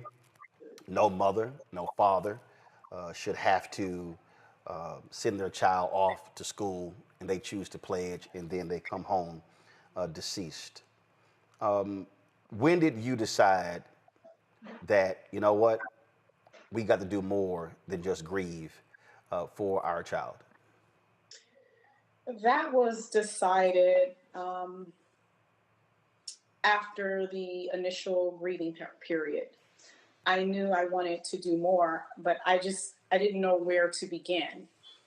And when my attorney, Tony, who's with us now, brought this to my attention and asked me if I would want to be a part of it, of course, I jumped at the chance to be involved in it, to hopefully change, the trajectory of not, no parent sending their child off I mean, every time I speak about it, I get so emotional, but I just wanted to make sure no other parents had to deal with what me and Tyler's father had to deal with. Tony, Yeah. you know, there have been cases all across the country. Yes. Whether we're talking about historically black fraternities, white fraternities, sororities, bands, and you name it. We've seen laws passed other places as well. We've seen people go to prison. But this is unique. How many other states have passed laws that hold the institution accountable beyond the fraternity, sorority, or the guilty organization? Right. I believe that Tyler's Law is first in California, is my understanding. And I wanted to first give credit to Krista Ramey. She was going to be here with us, but she unfortunately the timing was not right. She's at her brother's wedding, so she couldn't be here. But I wanted to at least give her the full credit for actually being the advocate with Assemblymember Chris Holden at the California Capitol regarding Tyler's Law. It is to hold schools, colleges accountable for hazing and not doing enough to prevent hazing. Because how it was prior to when this law came into effect, and this is what we were dealing with in Maisha's case with Tyler's, with the wrongful death case of Tyler, is that we were having trouble holding the university, he went to UC Riverside, accountable, because before this law, they can just simply say, well, we didn't know that hazing was happening.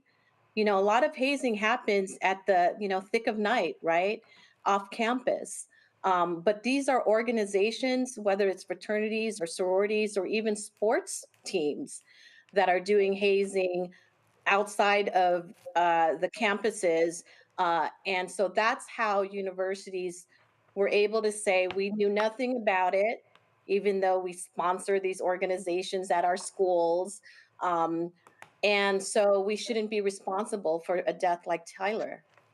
So this will change that, because universities now, you could sue them and they can't just like stick their heads in the sand, right? They have to have measures to protect students, hotlines, training, educational announcements regarding, what hazing is and how you can prevent it and how to report it. And then they would have an obligation to take action. And if this law had been in place, I think, we would have, hopefully it doesn't happen to other parents and other children and other students. And look, I mean, the reality is, again, I've pledged people. There's a process. Organizations, they have risk assessment. You have to go through that actual training. You have to actually sign various things as well.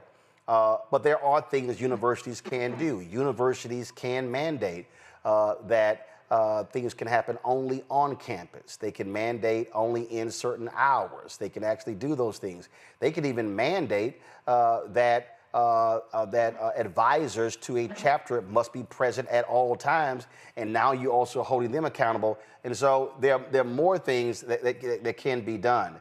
Maisha, have y'all heard from other parents? Have you heard of any universities or other groups out there saying, hey, that we appreciate this here? I'm just curious what the response has been since this law was passed. Me personally, since the law was passed, no one has reached out to me in regards to things that universities can do to help, to mitigate other students being injured or dying due to hazing. Tony?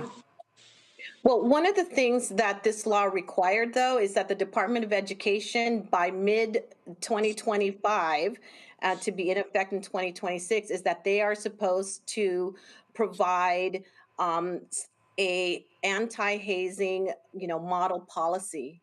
And so that's one of the affirmative things that this law required, where they would provide educational materials to not just students, but faculty, staff, administrators, come up with remedies and tools to make sure that there's some strong protections for students. So that's one of the positive things regarding this anti-hazing policy.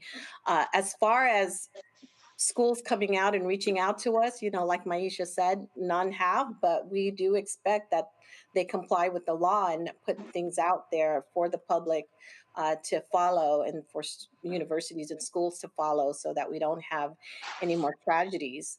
And sadly, we heard that there has been other tragedies just shortly after this passage took place.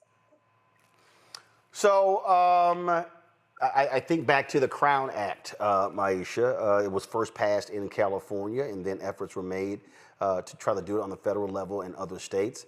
Is it your goal for this to become federal law? I would love for this to become federal law, because I'm sure you've heard that there was another death about a week or two ago. And so, of course, that wasn't in California.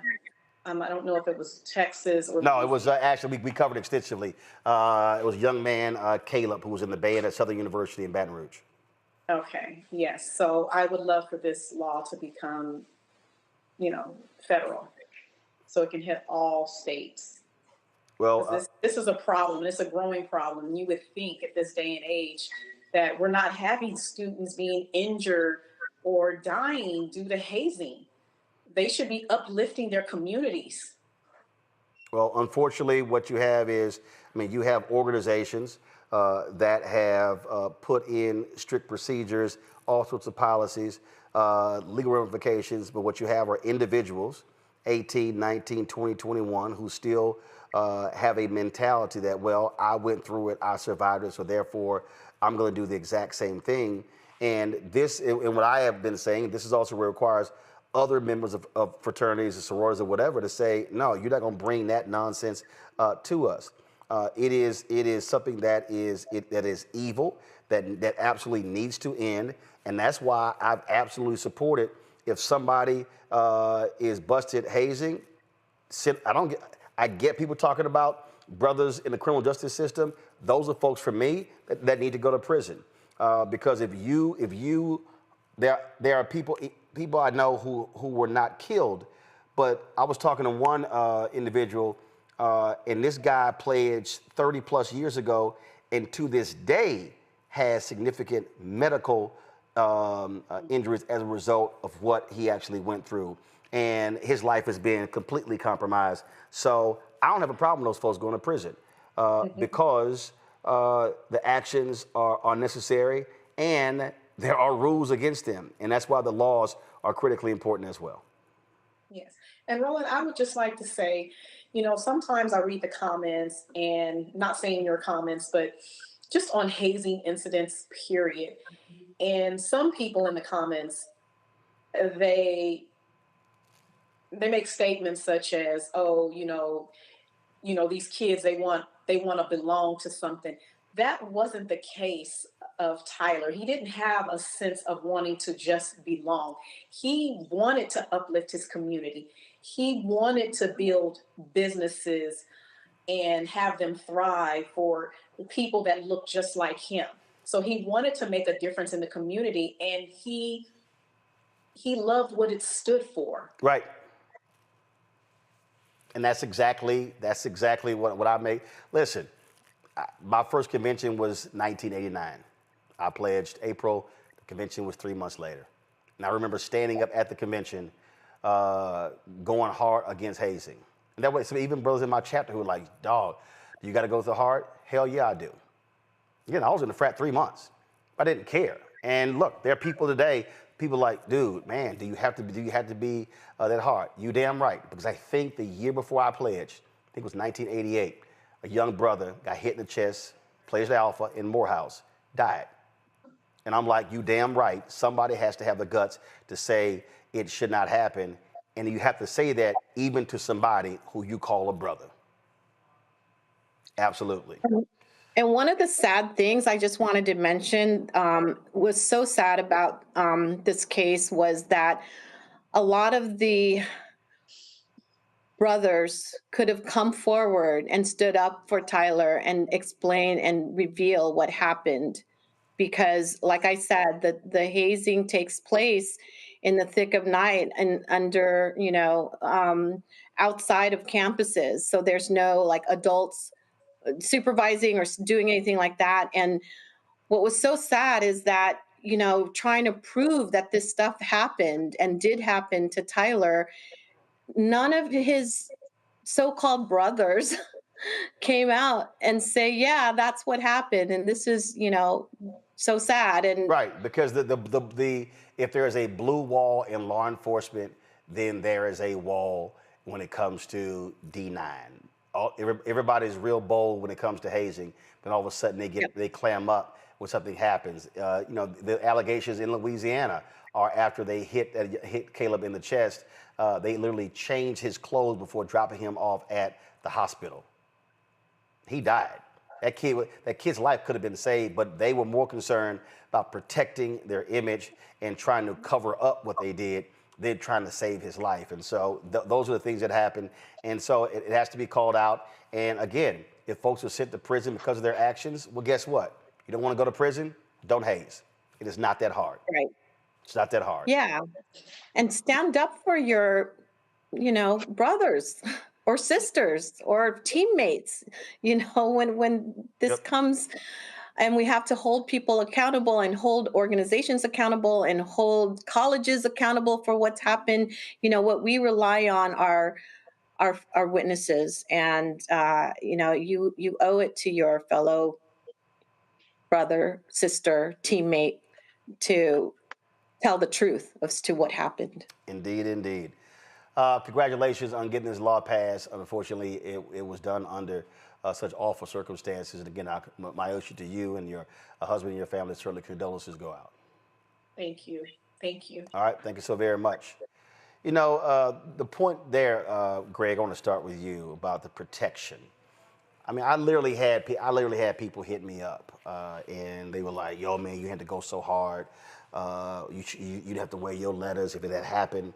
If it happened to an alpha, you wouldn't have done that." So, first of all, the family there were conditions for the family in terms of what they could say, could not say. So, otherwise, I would have had alpha material on today, but there was a reason I didn't. And the other reason I did not wear my alpha stuff today, also out of respect to Maisha, for her to have to sit here and look at the colors and letters, knowing full well what happened to her son. But this is the bullshit I'm talking about. Folk were like, yo, why you got to bring it up? Why you got to do it? Because it needs to be brought up. This brother is dead.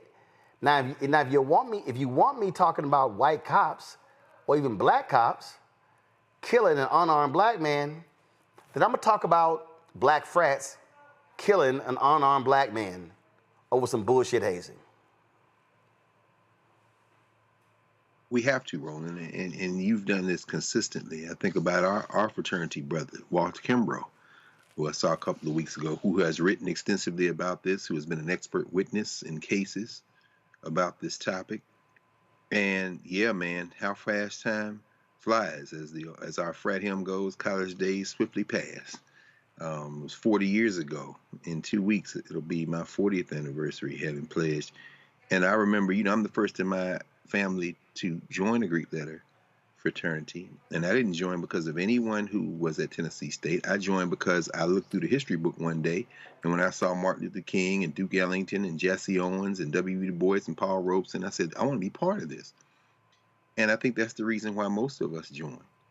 And I'll tell you, it's a melancholy moment for me listening to this conversation that you had, because, as you said, listening there to Ms. Kimball and thinking about why I joined, why you joined, why so many people join these sororities and fraternities, and realizing that here in the month of April, this is the season when many folk who are joining will now be revealed. At Howard, that's what they're doing right now. We're getting down to it. People will start coming out, as they say.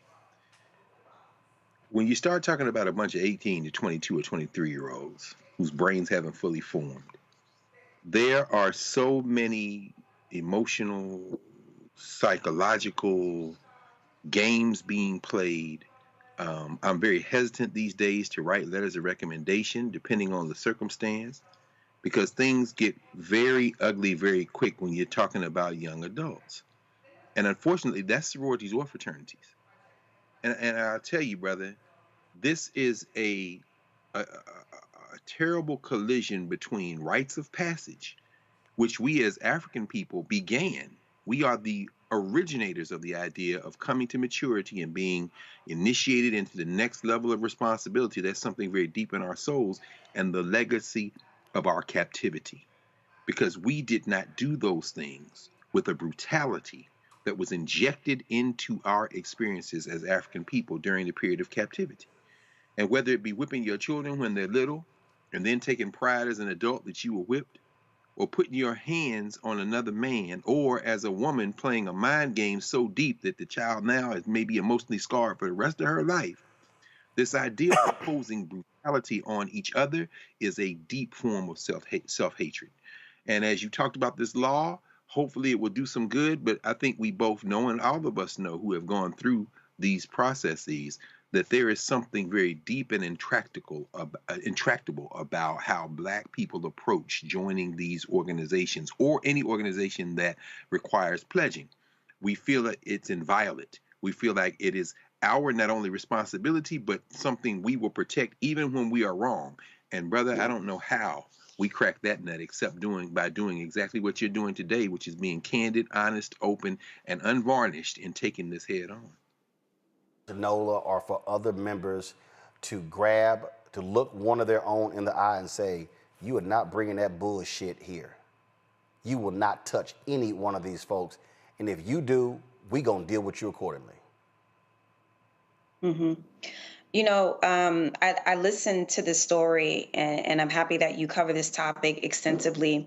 When I think about my own journey, you know, everybody know I'm from New Orleans, Louisiana, right? I grew up on Xavier University's campus, been in STEM programs since I was literally in the fifth grade. I was on campus with my daddy since I was a little girl. I grew up in HBCU Greek culture, but I went to undergrad at UCLA. So once, you know, I fully accepted that my life was no longer in New Orleans, okay, I'm in Los Angeles, things didn't go the way that they were supposed to go. And I got to UCLA. One of the first things that I did was inquire about pledging AKA. But the chapter was suspended for some foolery. And they were like, oh, well, you can go to Cal State, blah, blah, blah. I was like, but I want to pledge here at UCLA, but the AKA chapter was suspended. And I bring that up as I think about Maisha, and I think about California. And I also went to USC. USC, it seemed like every other week had a situation in the news regarding some sort of hazing, that somebody got hurt, somebody got injured. It was always something. And the culture is very strong there. Less the Black Greek culture, more of the white students. But some of the things that I saw when I was there for grad school, I did not understand. And I didn't understand what would compel students to participate in some of the things that you saw on campus, right? So it's something about the California schools, in my experience, where there's this extra level of, I don't know if it's competition. I don't know. I've never been through the process. But coming from California, I can tell you this is a thing. This is a problem. And I hate that it had to end in this young man's life. And I think it's about time for these institutions to take responsibility. And yes, you should have your brother and your sister's back, right? When you see something that's over the top, when you see something that's beyond humiliating and it's demeaning, you speak up and you say something. There's power in numbers. You speak up and you say something. I can only say my limited experience. I'm not a Black Greek, so I'm not trying to, I'm not trying to criticize it. It's an institution that I hold in high regard. You ain't got to be in to criticize. If you do stupid shit, you deserve the criticism. That's right. I agree, but y'all be coming for people, so I'm just letting y'all know. No, that's dumbasses who come. No, that's people. Again, that's the problem that we have with too many of our institutions, Robert. Folk don't want to be checked. People want to, if you go to HBCU, you want to act like non-HBCU folk can't call out your bullshit. Well, the reality is, and this is what I always tell folk, man, well, you shouldn't be airing out dirty laundry. If you don't do dumb shit, then your laundry ain't public. The reality is, when you haze, then all of a sudden the cops are called, it's now public. Hospital records. Then you get, so it's all public. So if you don't want stuff to be public, how about you not break the damn law and do dumb shit? Robert, go ahead. Yeah, Roland, look, you're completely right. And I had a similar experience to while I was in college. I was online pre-pledging for Omega, and then the chapter got suspended. And they have that conversation and said, well, you can always cross underground. Nah, I'm good. And my message is not to the universities, not to lawmakers, not even to parents. This is a message directly to the young people. If you are a young person who's 17 or 18 or 19 who's listening to this, who's thinking about pledging when you get to college or maybe next semester or two pledging, figure out if that group hazes, and if so, don't pledge. And this will all go away in the course of a couple years if you simply boycott organizations that haze. And I don't care if that's a fraternity or a sorority. I don't care if that is a marching band group or 4-H club. If they haze, don't do it. Have a personal boycott against getting your ass beat to join some organization. Because guess what? There's no tangible benefit to it taking place. They've even calmed the military down because of the culture of hazing that was in place over the course of many generations. The reason they changed it was hurting recruiting. It was hurting readiness. You can't go back to the full metal jacket days of military training. It is very different now for that exact reason. Yep. So I encourage you, don't participate in those groups and organizations. It does not make you a better member of that fraternity. It does not bring you closer to your line brothers or your line sisters. Nope. It does not make you more dedicated to the organization. It is just some people who have something, who have childhood trauma and hurt people, enjoying this masochistic idea that if I get to injure or psychologically manipulate or beat another person, that strengthens the organization, when in reality, these are supposed to be academic groups bringing in the best and brightest, who's pushing organization going forward. And of course, also doesn't make any sense if you actually haze somebody, then your chapter gets suspended and kicked off the yard. Now y'all can't even be on the yard, and then you get sued. Now you're costing your fraternity or sorority money. It's all stupid, and you're absolutely right. I've had people call me. I've had people call me who want to pledge, and I told them point blank, don't you let nobody hit you for some letters. And then if there is a brother or a sister who actually was admitted to the fraternity or sorority after hazing was reported, and then folks want to treat them like a scarlet letter was on them, why don't y'all do that to your members who chose to hit and beat somebody? Because trust me, that's what I do. If I find out that you one of them hazing type, I don't talk to you. I don't look at you. And I will cuss your ass out. And if I'm actually in the presence where some pledges are, and you attempt to do that, I'm just letting you know right now, the person pledging will not be the one getting their ass whipped. It's gonna be you. Well, this is that point that Jim Jones had made about why fraternities and sororities move like gangs, because in a gang you get jumped in, and there was that whole backlash. How dare Jim Jones say that? I mean, we've talked about in the last 2 months 2 young black men that are no longer on this planet. Yeah. Right. Mothers and fathers are grieving because folk want to be stupid. And I'm sorry, I'm not gonna offer any grace, or even where somebody told me, well, a little hazing is good. I said, hell no, you wrong as hell too. Let me go to a quick break. When we come back, a couple of things we're gonna talk about. One, it's an amazing song by a Jamaican artist I heard when I was in Jamaica that really is uplifting. We listen to the words. We're going to talk to him next. And also, we're going to play you an interview I did a few years ago for the author of this book. His name is Keith Miller. The book is Martin Luther King's biblical epic, his final great speech, delivered tonight, 57 years ago, Mason Temple in Memphis, Tennessee, known as the Mountaintop Speech. But that was a 43-minute and 16-second sermon he gave, he said a lot more than just "I've been to the mountaintop." You're watching Roland Martin Unfiltered on the Black Star Network. This week on The Other Side of Change. The attacks on education, book bans, and what it means for us. Our guest, Aaliyah Logan, who will join us talking about what are the implications for the lack of investment in education locally and internationally, and what this will mean for future generations. Fighting back against any of the administration's attempt to essentially make sure that people are uneducated and destroy history and make sure you forget history and historical things that have happened. Check us out on The Other Side of Change, only on the Black Star Network. Hey, what's up, y'all? I'm Devon Franklin. It is always a pleasure to be in the house. You are watching Roland Martin Unfiltered. Stay right here.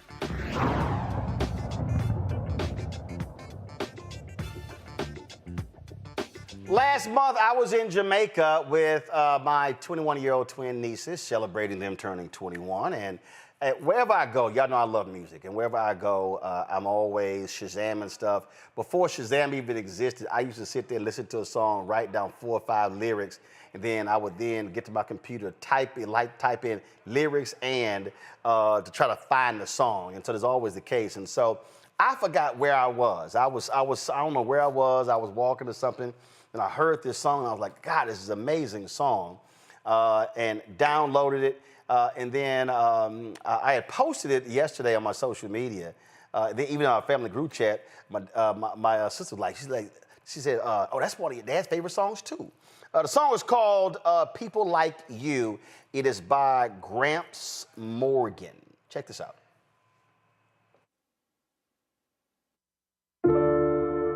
Oh, yeah. Yeah, yeah, yeah. Oh, yeah. If you give a little more than you take, and if you try to fix more than you break, if you're the kind who takes the time to help a stranger in the rain, there's a place for people like you.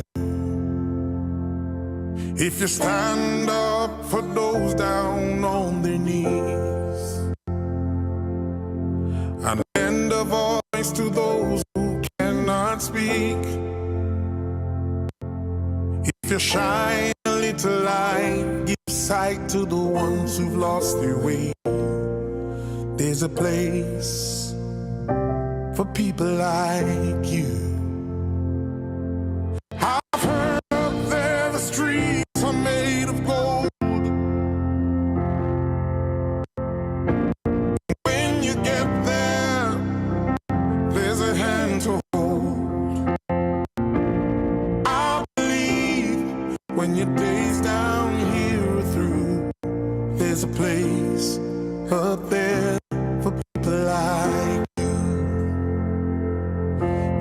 Joining us now is Gramps Morgan. How you doing, Doc? How you doing, Roland? So you there in Jamaica?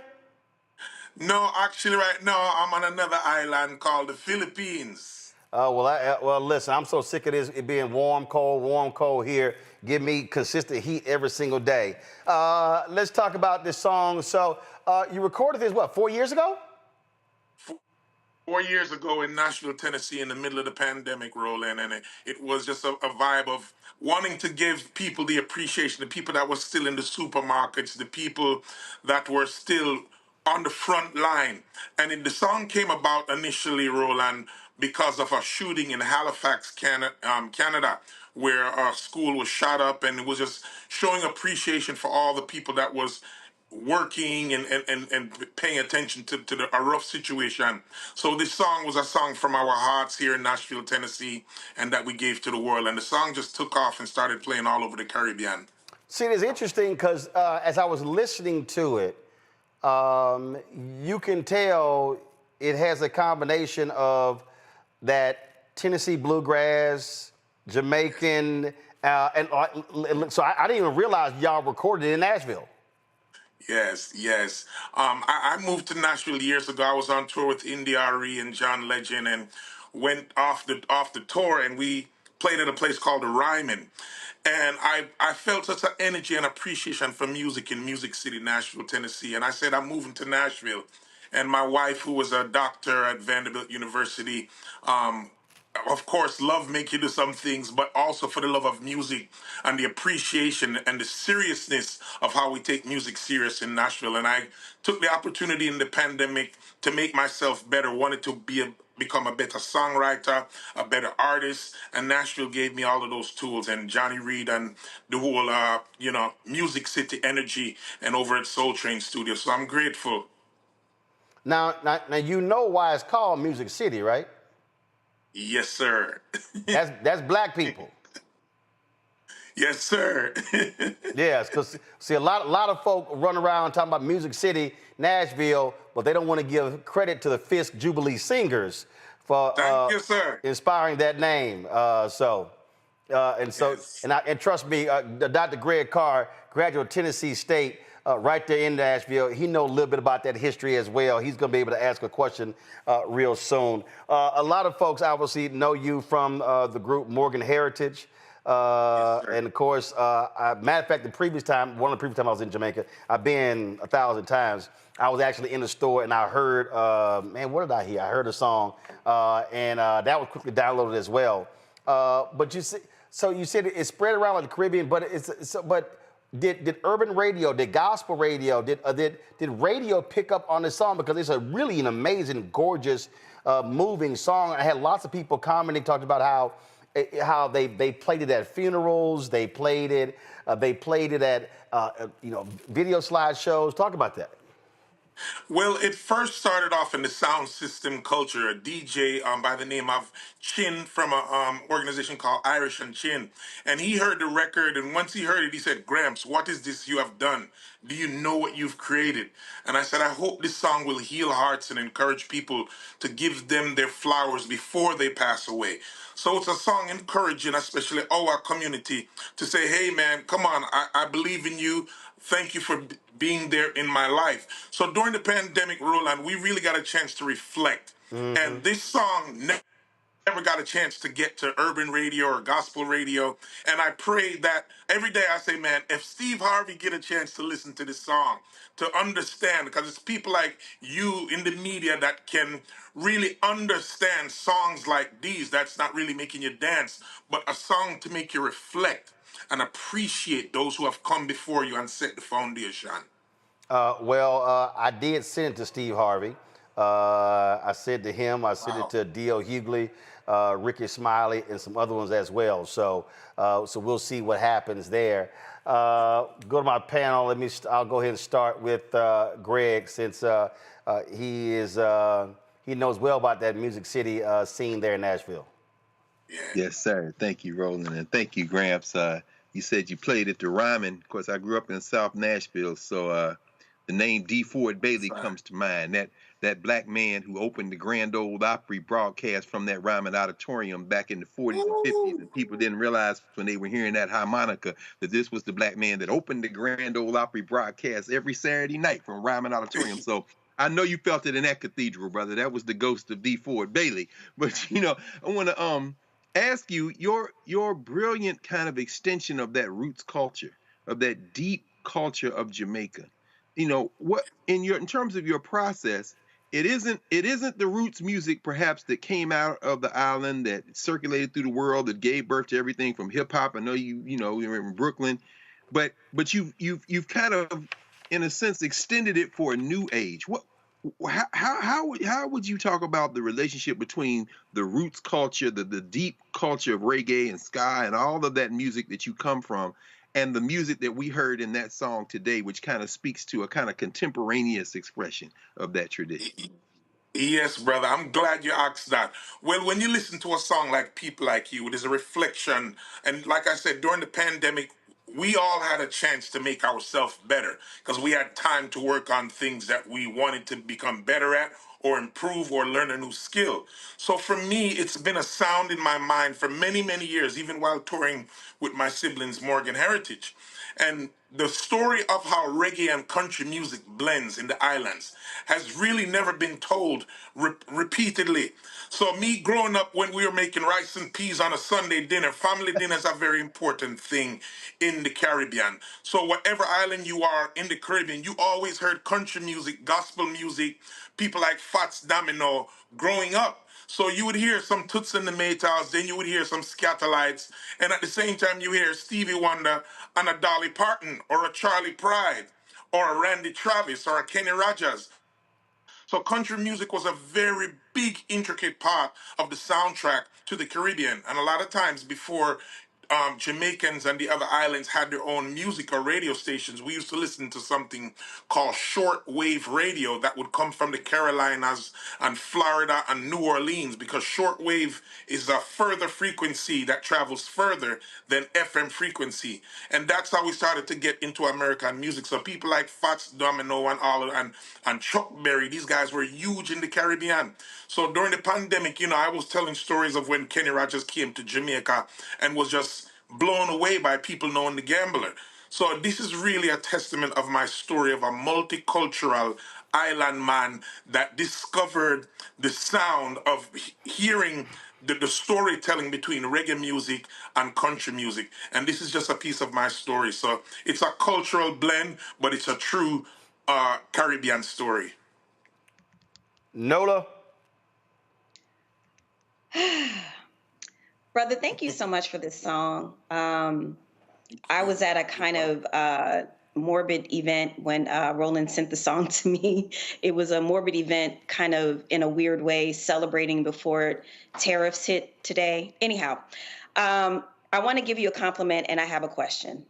So the compliment is this. When I heard the song, I was so moved, like I was literally fighting back the tears. I am currently, this is the first time I'm talking about this publicly, I'm currently producing a documentary about the historic 107 days of the Kamala Harris campaign and the women that were on that campaign. And when I heard this song, the first thing that I did was send it to my producer. I said, we need to get this to our editor because this is what I want people to feel. This is how I want people to feel when they first encountered Project 107, which is the name of the documentary. That song literally gave me goosebumps. And now that you mentioned that you were inspired by New Orleans and the South, I'm from New Orleans, I felt that deep, rich soul. I mean, I was just so moved. I stopped in the middle of what I was doing. So thank you so much for that deep ancestral gift that you gave us. And so secondly, I am one of these women who can't sit still and I need to do things. And I am heavily involved in activism through media and a lot of different things.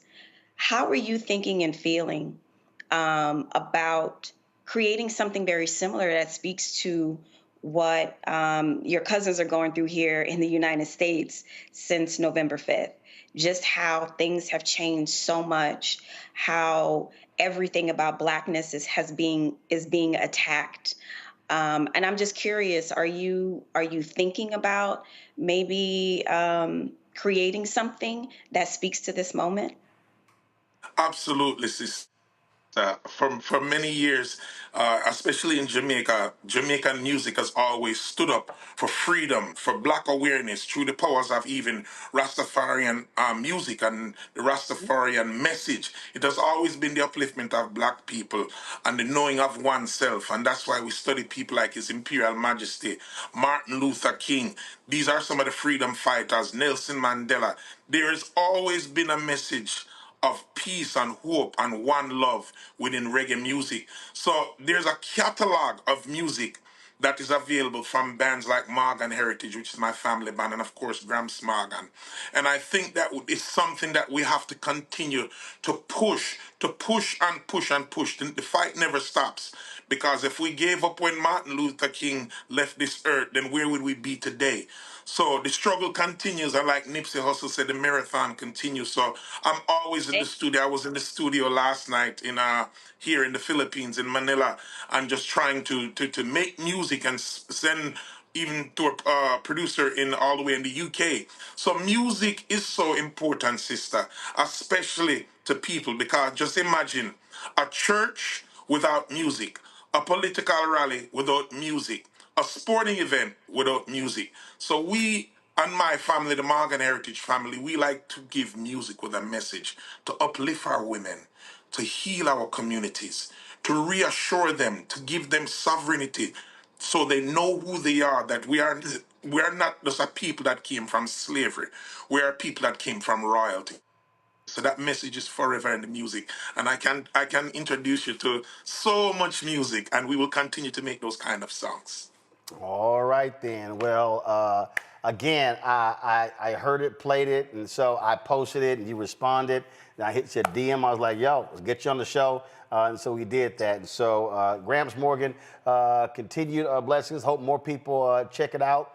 Like I said, I've shared it with all of my followers, and we'll see what happens next. Yes, and Roland, I just want to take this opportunity to thank you. May the good Lord bless you from the crown of your head unto the sole of your feet for continuing to bring your message. You didn't stop when the bridge was broken. You kept on going, and here you are with this platform. I've been a big fan and my family for many years. So to see you here on this platform and to see how me and you connected, I'm so grateful. May your breadbasket never be empty, brother. I appreciate it. Thank you so very much, sir. Thanks a lot. All right, folks.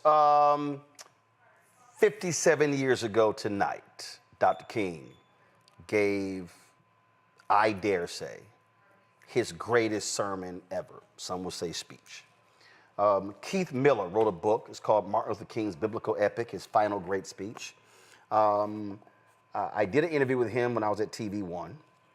I like to air this interview every single year because I have a problem. White folks gonna do what they do. And Keith is white, so I ain't talking about him. I have a problem when we as black people, when we talk about Dr. King, and we talk about that sermon, all we ever focus on is the bottom 2 minutes of that sermon. When he talks about, I've been to the mountaintop, I've been to the promised land, that drives me absolutely crazy. It bothers me when we don't understand that that was a 43-minute, 16-second epic speech where he talked about black economics. He talked about how we are to operate. And so I wanted to play this because, again, this night is when it happened. And I wanted to share this with you and for you to understand it. And so here's that interview. Many of you have heard the last part of Dr. King's final speech, I've been to the mountaintop, but most folks don't understand that it is a 46-minute speech that is phenomenal. We spoke with Keith Miller, author of Martin Luther King's Biblical Epic, his final great speech, about it and how important it was. I call this speech a famous speech, but also an unknown speech. It's famous because the last 2 minutes are famous, especially when he talks about going up to the top of the mountain and looking out to see the promised land, but I may not get there with you. But we as a people will get to the promised land. That part is famous, and people think that he's predicting his assassination the next day. But the rest of the speech is overlooked. But in order to understand the conclusion, you need to understand the entire speech, because if he only wanted to speak for 2 minutes, he would have spoken for 2 minutes. So he spoke for 46 minutes, so he spoke for 46 minutes. The conclusion concludes something. So in order to understand the conclusion, you have to understand the whole speech. Well, it's the same thing I say every year when it comes to I Have a Dream speech. That was never even in the original written version. And again, as we focus on that as opposed to looking at the entire thing, always from a black church standpoint, I say we focus on the hoop part. That's the hoop part, but you better understand the thesis in the scripture earlier in the speech. Exactly what I'm saying. Earlier in the speech. So one of the things that you lay out, the architecture of the church played a role in this. What do you mean by that? I think the architecture of the church is very important, and it's been misrepresented by historians. They call it, quote, cavernous. It's not cavernous at all. It's an architectural jewel, and it's beautifully and brilliantly designed. Mason Temple. Mason Temple in Memphis. It seats 3,734 people. I know because I counted the seats. So, but somehow the architect was so brilliant that he could get these seats close to the pulpit. So if there hadn't been 3,000 people able to come to this speech, King would not have given a speech at all, because this was the largest venue in the entire South that African Americans controlled. And King was exhausted. He was in his motel room that night. He didn't want to give the speech. And he gave the speech because Ralph Abernathy told him, there's 3,000 people here. You need to come down here, Martin. If he had been anywhere else, there wouldn't have been that many people there because there was a giant thunderstorm that night that kept a lot of people away. You say that King made it clear that the oppressed must focus on the Bible and, as you say, lift themselves above the persistent exploitation that they doggedly endure. Yes, the speech offers King's interpretation of the Bible, and it's very important to understand that. He does something of a tour of the Bible in the speech. He starts out with the Exodus. He quotes Jeremiah. He quotes Isaiah. He quotes Amos. He has a long passage in the speech where he's talking about the parable of the Good Samaritan. And his professors in seminary taught him that the Bible was an ancient document. It's ancient history. It's ancient literature. You need to be an expert on the ancient past in order to understand it. And his Old Testament professor was an archaeologist. But King says, no, anybody can understand the Bible because we are living in the Bible. And what's going on in Memphis is a new chapter in the Exodus. The Exodus is a story that keeps going on. For him, the Bible is only incidentally a book. The Bible is an ongoing narrative. The Exodus is still going on. The civil rights movement is a new chapter in the Exodus. And he has a similar interpretation of the parable of the Good Samaritan. Keith, what do you think? What do you make of the part of the speech where he says if God were to ask him what time period would he like to live in, he would pick the second half of the 20th century? Why do you think he would pick that? That's important because before King got to Memphis, the national press was paying zero attention to Memphis and the garbage workers' strike. The garbage workers are all... They were ignoring him, too. Sure. And they were ignoring him, too, right. They were trying to write him off. So when he gets there, he takes this Memphis strike, which the press is ignoring, and he's saying, he's lining it up with these great events in history. I want to go back in time. I want to go back to the Exodus. I want to go back to the Emancipation Proclamation. And he's lining up the strike in Memphis with these great events in history. He's saying this is so important, as opposed to the news media are not even paying attention to Memphis. So he's redesigning the strike. And this has got to be, one of the speeches that I probably paid most attention to over the course of my career. I saw it as a roadmap.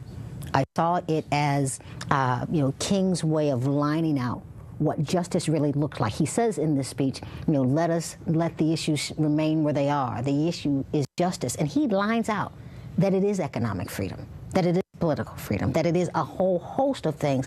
And so I guess I ask you, if you were talking to the young people of Ferguson today, if you were talking to the young people who fill the streets in New York or D.C., what salient point do you think they ought to take from this particular writing? King focuses on justice, and that's the reason to focus on the Exodus, because the Exodus is a story of escaping from oppression and escaping from slavery. What King is, to me, what he's saying about the present is, you are important, your issue is important, oppression can still be going on, we may need another Exodus, and you may live in some tiny town, you may live in a small neighborhood in a giant city, you may think that you're not important, but these ordinary people, these strikers in Memphis, who most of them dropped out of high school, they are important players in an important drama. So he's saying that people who think they might be ordinary are capable of extraordinary deeds. And that's what fueled the civil rights movement, the masses of people who look like ordinary people who are making extraordinary sacrifices and creating extraordinary accomplishments. The book is an amazing book. It is Martin Luther King's biblical epic, his final great speech by Keith D. Miller. Folks certainly read the book, but definitely you want to hear the speech. I'm glad you broke it down, Keith, because a lot of people literally only that last part, but they totally ignore the other 45 minutes, if you will. Right. And it is an absolutely phenomenal speech there. We appreciate it. Thanks a bunch. Thank you, sir. Nola, Greg. Nola, I'll start with you again. It drives me crazy when we only talk about those 2 minutes. And it really was something that, King literally was leaving us a blueprint, a black print, if you will. Absolutely. And it aligns, wow, I'm trying to connect all these dots. It just aligns so perfectly coming off the heels of Cory Booker's speech. And I feel uniquely blessed to be one of those people, who was present and who had a chance to talk to him after he finished. I mean, after 25 hours, he still had the humility and the grace to be funny and to share his time, and truly he invoked the oratory, that long history of the orator, and how that is activism in and of itself, right? And for me, in as much as he spoke about John Lewis and he called us to action to get into some good trouble, my divinity school self kept hearing echoes of Dr. King, right? In this beautiful traditional Black oratory way of saying, this is the problem, this is where we are, and this is how we need to come together to solve it. And so right now, as we're talking about Dr. King, as we are thinking about where our country is right now, as I'm thinking about the march on April 5th, I'm personally not going to be there, but I'm going to be involved media-wise.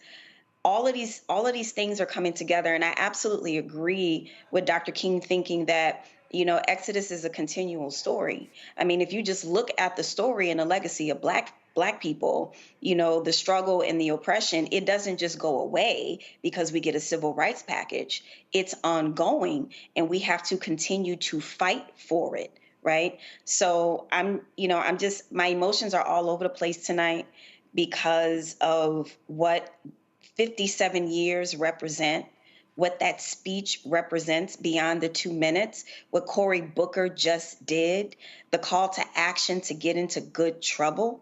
And, the one thing that I will say, I was invited to give a speech for AFGE, and I used an example from Boondocks to kind of get the speech going. And I said there was an episode where Granddad was outed because he used to lie and tell everybody that he was far more involved with Dr. King being assassinated than he actually was, that he was so involved in the civil rights movement, and come to find out he wasn't. So my call to action was for us to really dig deep and ask ourselves, who will you be in this moment? Who will you be? And that's where we are right now. Dr. King's words still speak to us 57 years later because we are still in the same fight. So who will you be in this moment? Will you be a couch potato, and will you tweet about it, and will you roll up and roll in his comments? Or will you do something? Will you get into good trouble? I could go on, but I'll leave it there. Greg? I echo everything you said, Nola. It's wonderful that you were there. That was an electric moment. And maybe we'll look back and say that was a pivotal moment and a shift that had to take place in this country. And Roland, it was good to see that interview. And as you remind us then, as you remind us now, to go over that full 43 minutes. I played the first 10 minutes or so for my students this morning, none of whom had ever heard, though even anything other than, as you say, that last back end, that 2 or 3 minutes at the end. And, listening to Dr. King, as he said, who didn't feel well, who came out in the storm, and all those people were there, to hear him open that speech by thanking his friend, Ralph Abernathy, and to say it's always good to have somebody who is your close friend and associate say something good about you. And then he said, and Ralph Abernathy is the best friend that I've ever had in the world. Just imagining what Abernathy, that cross he bore after King was assassinated the next day. I asked the students what they thought, and we started talking about it. And, King, I understand the biblical angle, and it's very important, but King really gives a history he gives a human history. And as we know in that first part, he says, God, if he asked me if God asked me, and he doesn't gender God in the beginning. He said, if God Almighty asks me, and he goes all the way back, goes to Egypt, and unfortunately he does what too many Black people do, Jeremiah Wright being an exception, which is misread Egyptian history, but I understand because that's how we were socialized. But the metaphor holds up. He comes through Greece and he comes forward, and he says, as Lauren asked him there, he says, just let me live a little while in that second half of the 20th century. And then he starts talking about, he criticizes America. You know, King, it was almost a year to the day. The next day, it was 1 year to the day. The day he was assassinated, 1 year to the day after he had given that "Why I Opposed the War in Vietnam" speech. And he's already there in the Mason Temple speech. He's talking about the United States being sick. And when he puts this thing, he says something is happening in the world. It ain't just Memphis. And then he talks about Nairobi, Kenya, and Ghana, Johannesburg, South Africa. And then he talks Atlanta. He's giving this really a Pan-African view of the world. This is Martin King. And you know, I asked the students what they thought about that, and they kept coming back to this idea that this is a Christian preacher who has transcended Christianity. And that led me to show them a little clip from Howard Thurman, the teacher of Martin Luther King, and then Benjamin Mays, the teacher of Martin Luther King. Because when King gives that speech, it's almost like a valedictory in his life. You know, and people talk about that last part. So he saw it coming. Of course, he saw it coming. He was living with death every day. But in that last speech, he gives a survey of his life, really in history. And then finally, I asked the students if they were familiar with Malcolm X's Ballot or the Bullet speech. They said, we've heard the name. I said, did you know that he gave that speech twice? Once was April the 12th, 1964 in Detroit. That's the one that the Henry brothers recorded. Milton Henry and his brother Richard Henry. Baba Amari Obadele, whose very good friend Chokwe Lumumba was out of Detroit, whose son, Chokwe Antar, is fighting for his life to be the mayor again, political life, being the mayor of Jackson, Mississippi. And I said, but the first time that Malcolm gave that speech was April the 3rd, 1964. 4 years to the day from when Dr. King gave that speech we just heard part of. And I said, that's important for this reason. In the Ballot or the Bullet speech, Malcolm X says we need to put our political differences aside. We need to come together. Whatever we disagree on is fine, but right now we need to be together. King and Malcolm were of one accord, and these people are going to stop writing these history books. I don't care if you ban them in Florida, South Carolina, anywhere else. Until we tell our history, they will have us at each other's throats. And these two men represented the best of what it meant to be black, and they did that in a spirit of unity. So thank you, brother, for reminding us about this. And I'd encourage everybody to go and listen to those 43 minutes after we get off the air. Indeed, indeed. And that's, again, why these platforms are so important, because, trust me, ain't no mainstream network talking about that sermon tonight. I can guarantee you that. But thank you so very much. I appreciate both of you being with us. Robert had to sign off, so thank you very much to Robert, to Greg, as well as Nola. Thanks a lot. Folks, tomorrow is April 4th, of course, the day that Dr. King was assassinated. And in Memphis, it's going to be a virtual event taking place. John Hope Bryant is having an event. It's a virtual event, having a number of different speakers. Give me 1 second. I had all of this on one iPad. That iPad died, so let me shift everything over to the next one. So you can register for this virtual event. We're going to be streaming it on the Black Star Network, so you can watch it here as well. And the focus is economics. One of the things that I've always said is I believe that we make a mistake when we talk about Dr. King's, when we commemorate the day that he was assassinated, that people only just talk about that event, but they don't talk about why he was in Memphis. They don't talk about the economic piece of what he was involved in. And so I think that is critically important. So this virtual event taking place tomorrow, April 4th, begins at 1 p.m. Eastern, 12 Central. It's called Dream Forward. Here are some of the speakers who are going to be speaking at that event as well. Here's more of the speakers. Again, I will be watching it. We'll be streaming it. And so if you want to register, you should go to, give me 1 second. I just had it. Go to midsouthstreaming.com, midsouthstreaming.com. Folks, also don't forget April 11th, we're going to be in Raleigh, North Carolina for our town hall regarding St. Augustine's University. There are issues happening there. A lot of people are calling for change, saying that the board needs to be changed out, especially the board chair.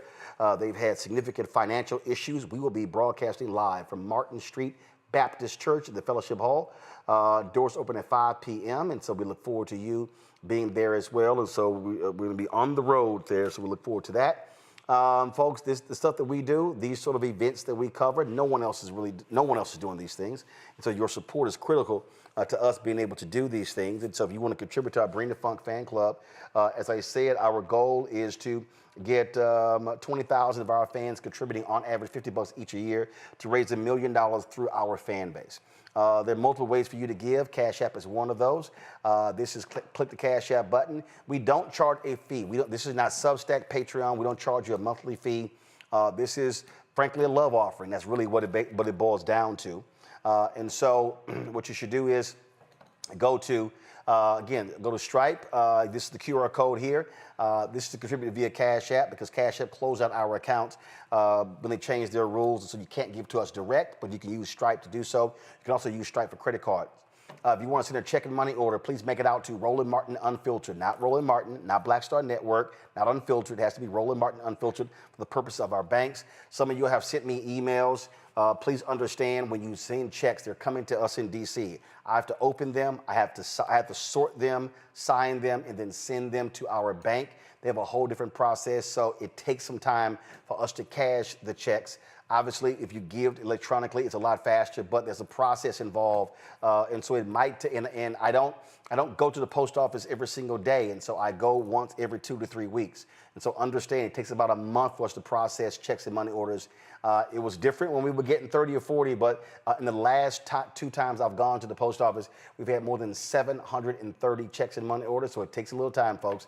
The P.O. Box is 57196, Washington, D.C., 2003 7-0196. PayPal, R. Martin Unfiltered, Venmo, RM Unfiltered, Zelle, Roland at RolandSMartin.com, Roland at RolandMartinUnfiltered.com. Download the Black Star Network app, Apple phone, Android phone, Apple TV, Android TV, Roku, Amazon Fire TV, Xbox One, Samsung Smart TV.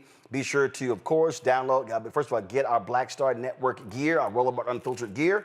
Get the swag, our shirts, hoodies, wall art, mugs, t-shirts, you name it. RolandMartin.creator-spring.com, RolandMartin.creator-spring.com, or go to BlackStarNetwork.com. QR code is there on the screen as well. Also, get my book, White Fear, How the Browning of America is Making White Folks Lose Their Minds. Available. Bookstores nationwide. I'll have them on site. We're in North Carolina next week as well. I'll be personally autographing them there as well. Download the version I read on Audible, and be sure to download the app Fanbase. You can also invest. $11 million has been hit. Now it's $11.1 million. So go to startengine.com/fanbase. Folks, I want to play for you the full video of that Gramps Morgan song and close the show out. We're going to do that right now. I'm going to see you guys tomorrow right here on Roland Martin Unfiltered.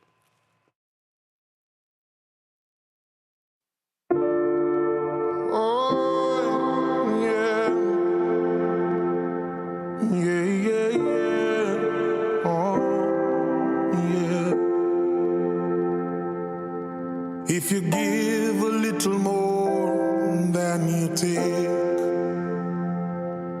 and if you try to fix more than you break, if you're the kind who takes the time to help a stranger in the rain, there's a place for people like you. If you stand up for those down on their knees and lend a voice to those who cannot speak, if you shine a little light, give sight to the ones who've lost their way, there's a place for people like you. I've heard up there the streets are made of gold, and when you get there, there's a hand to hold.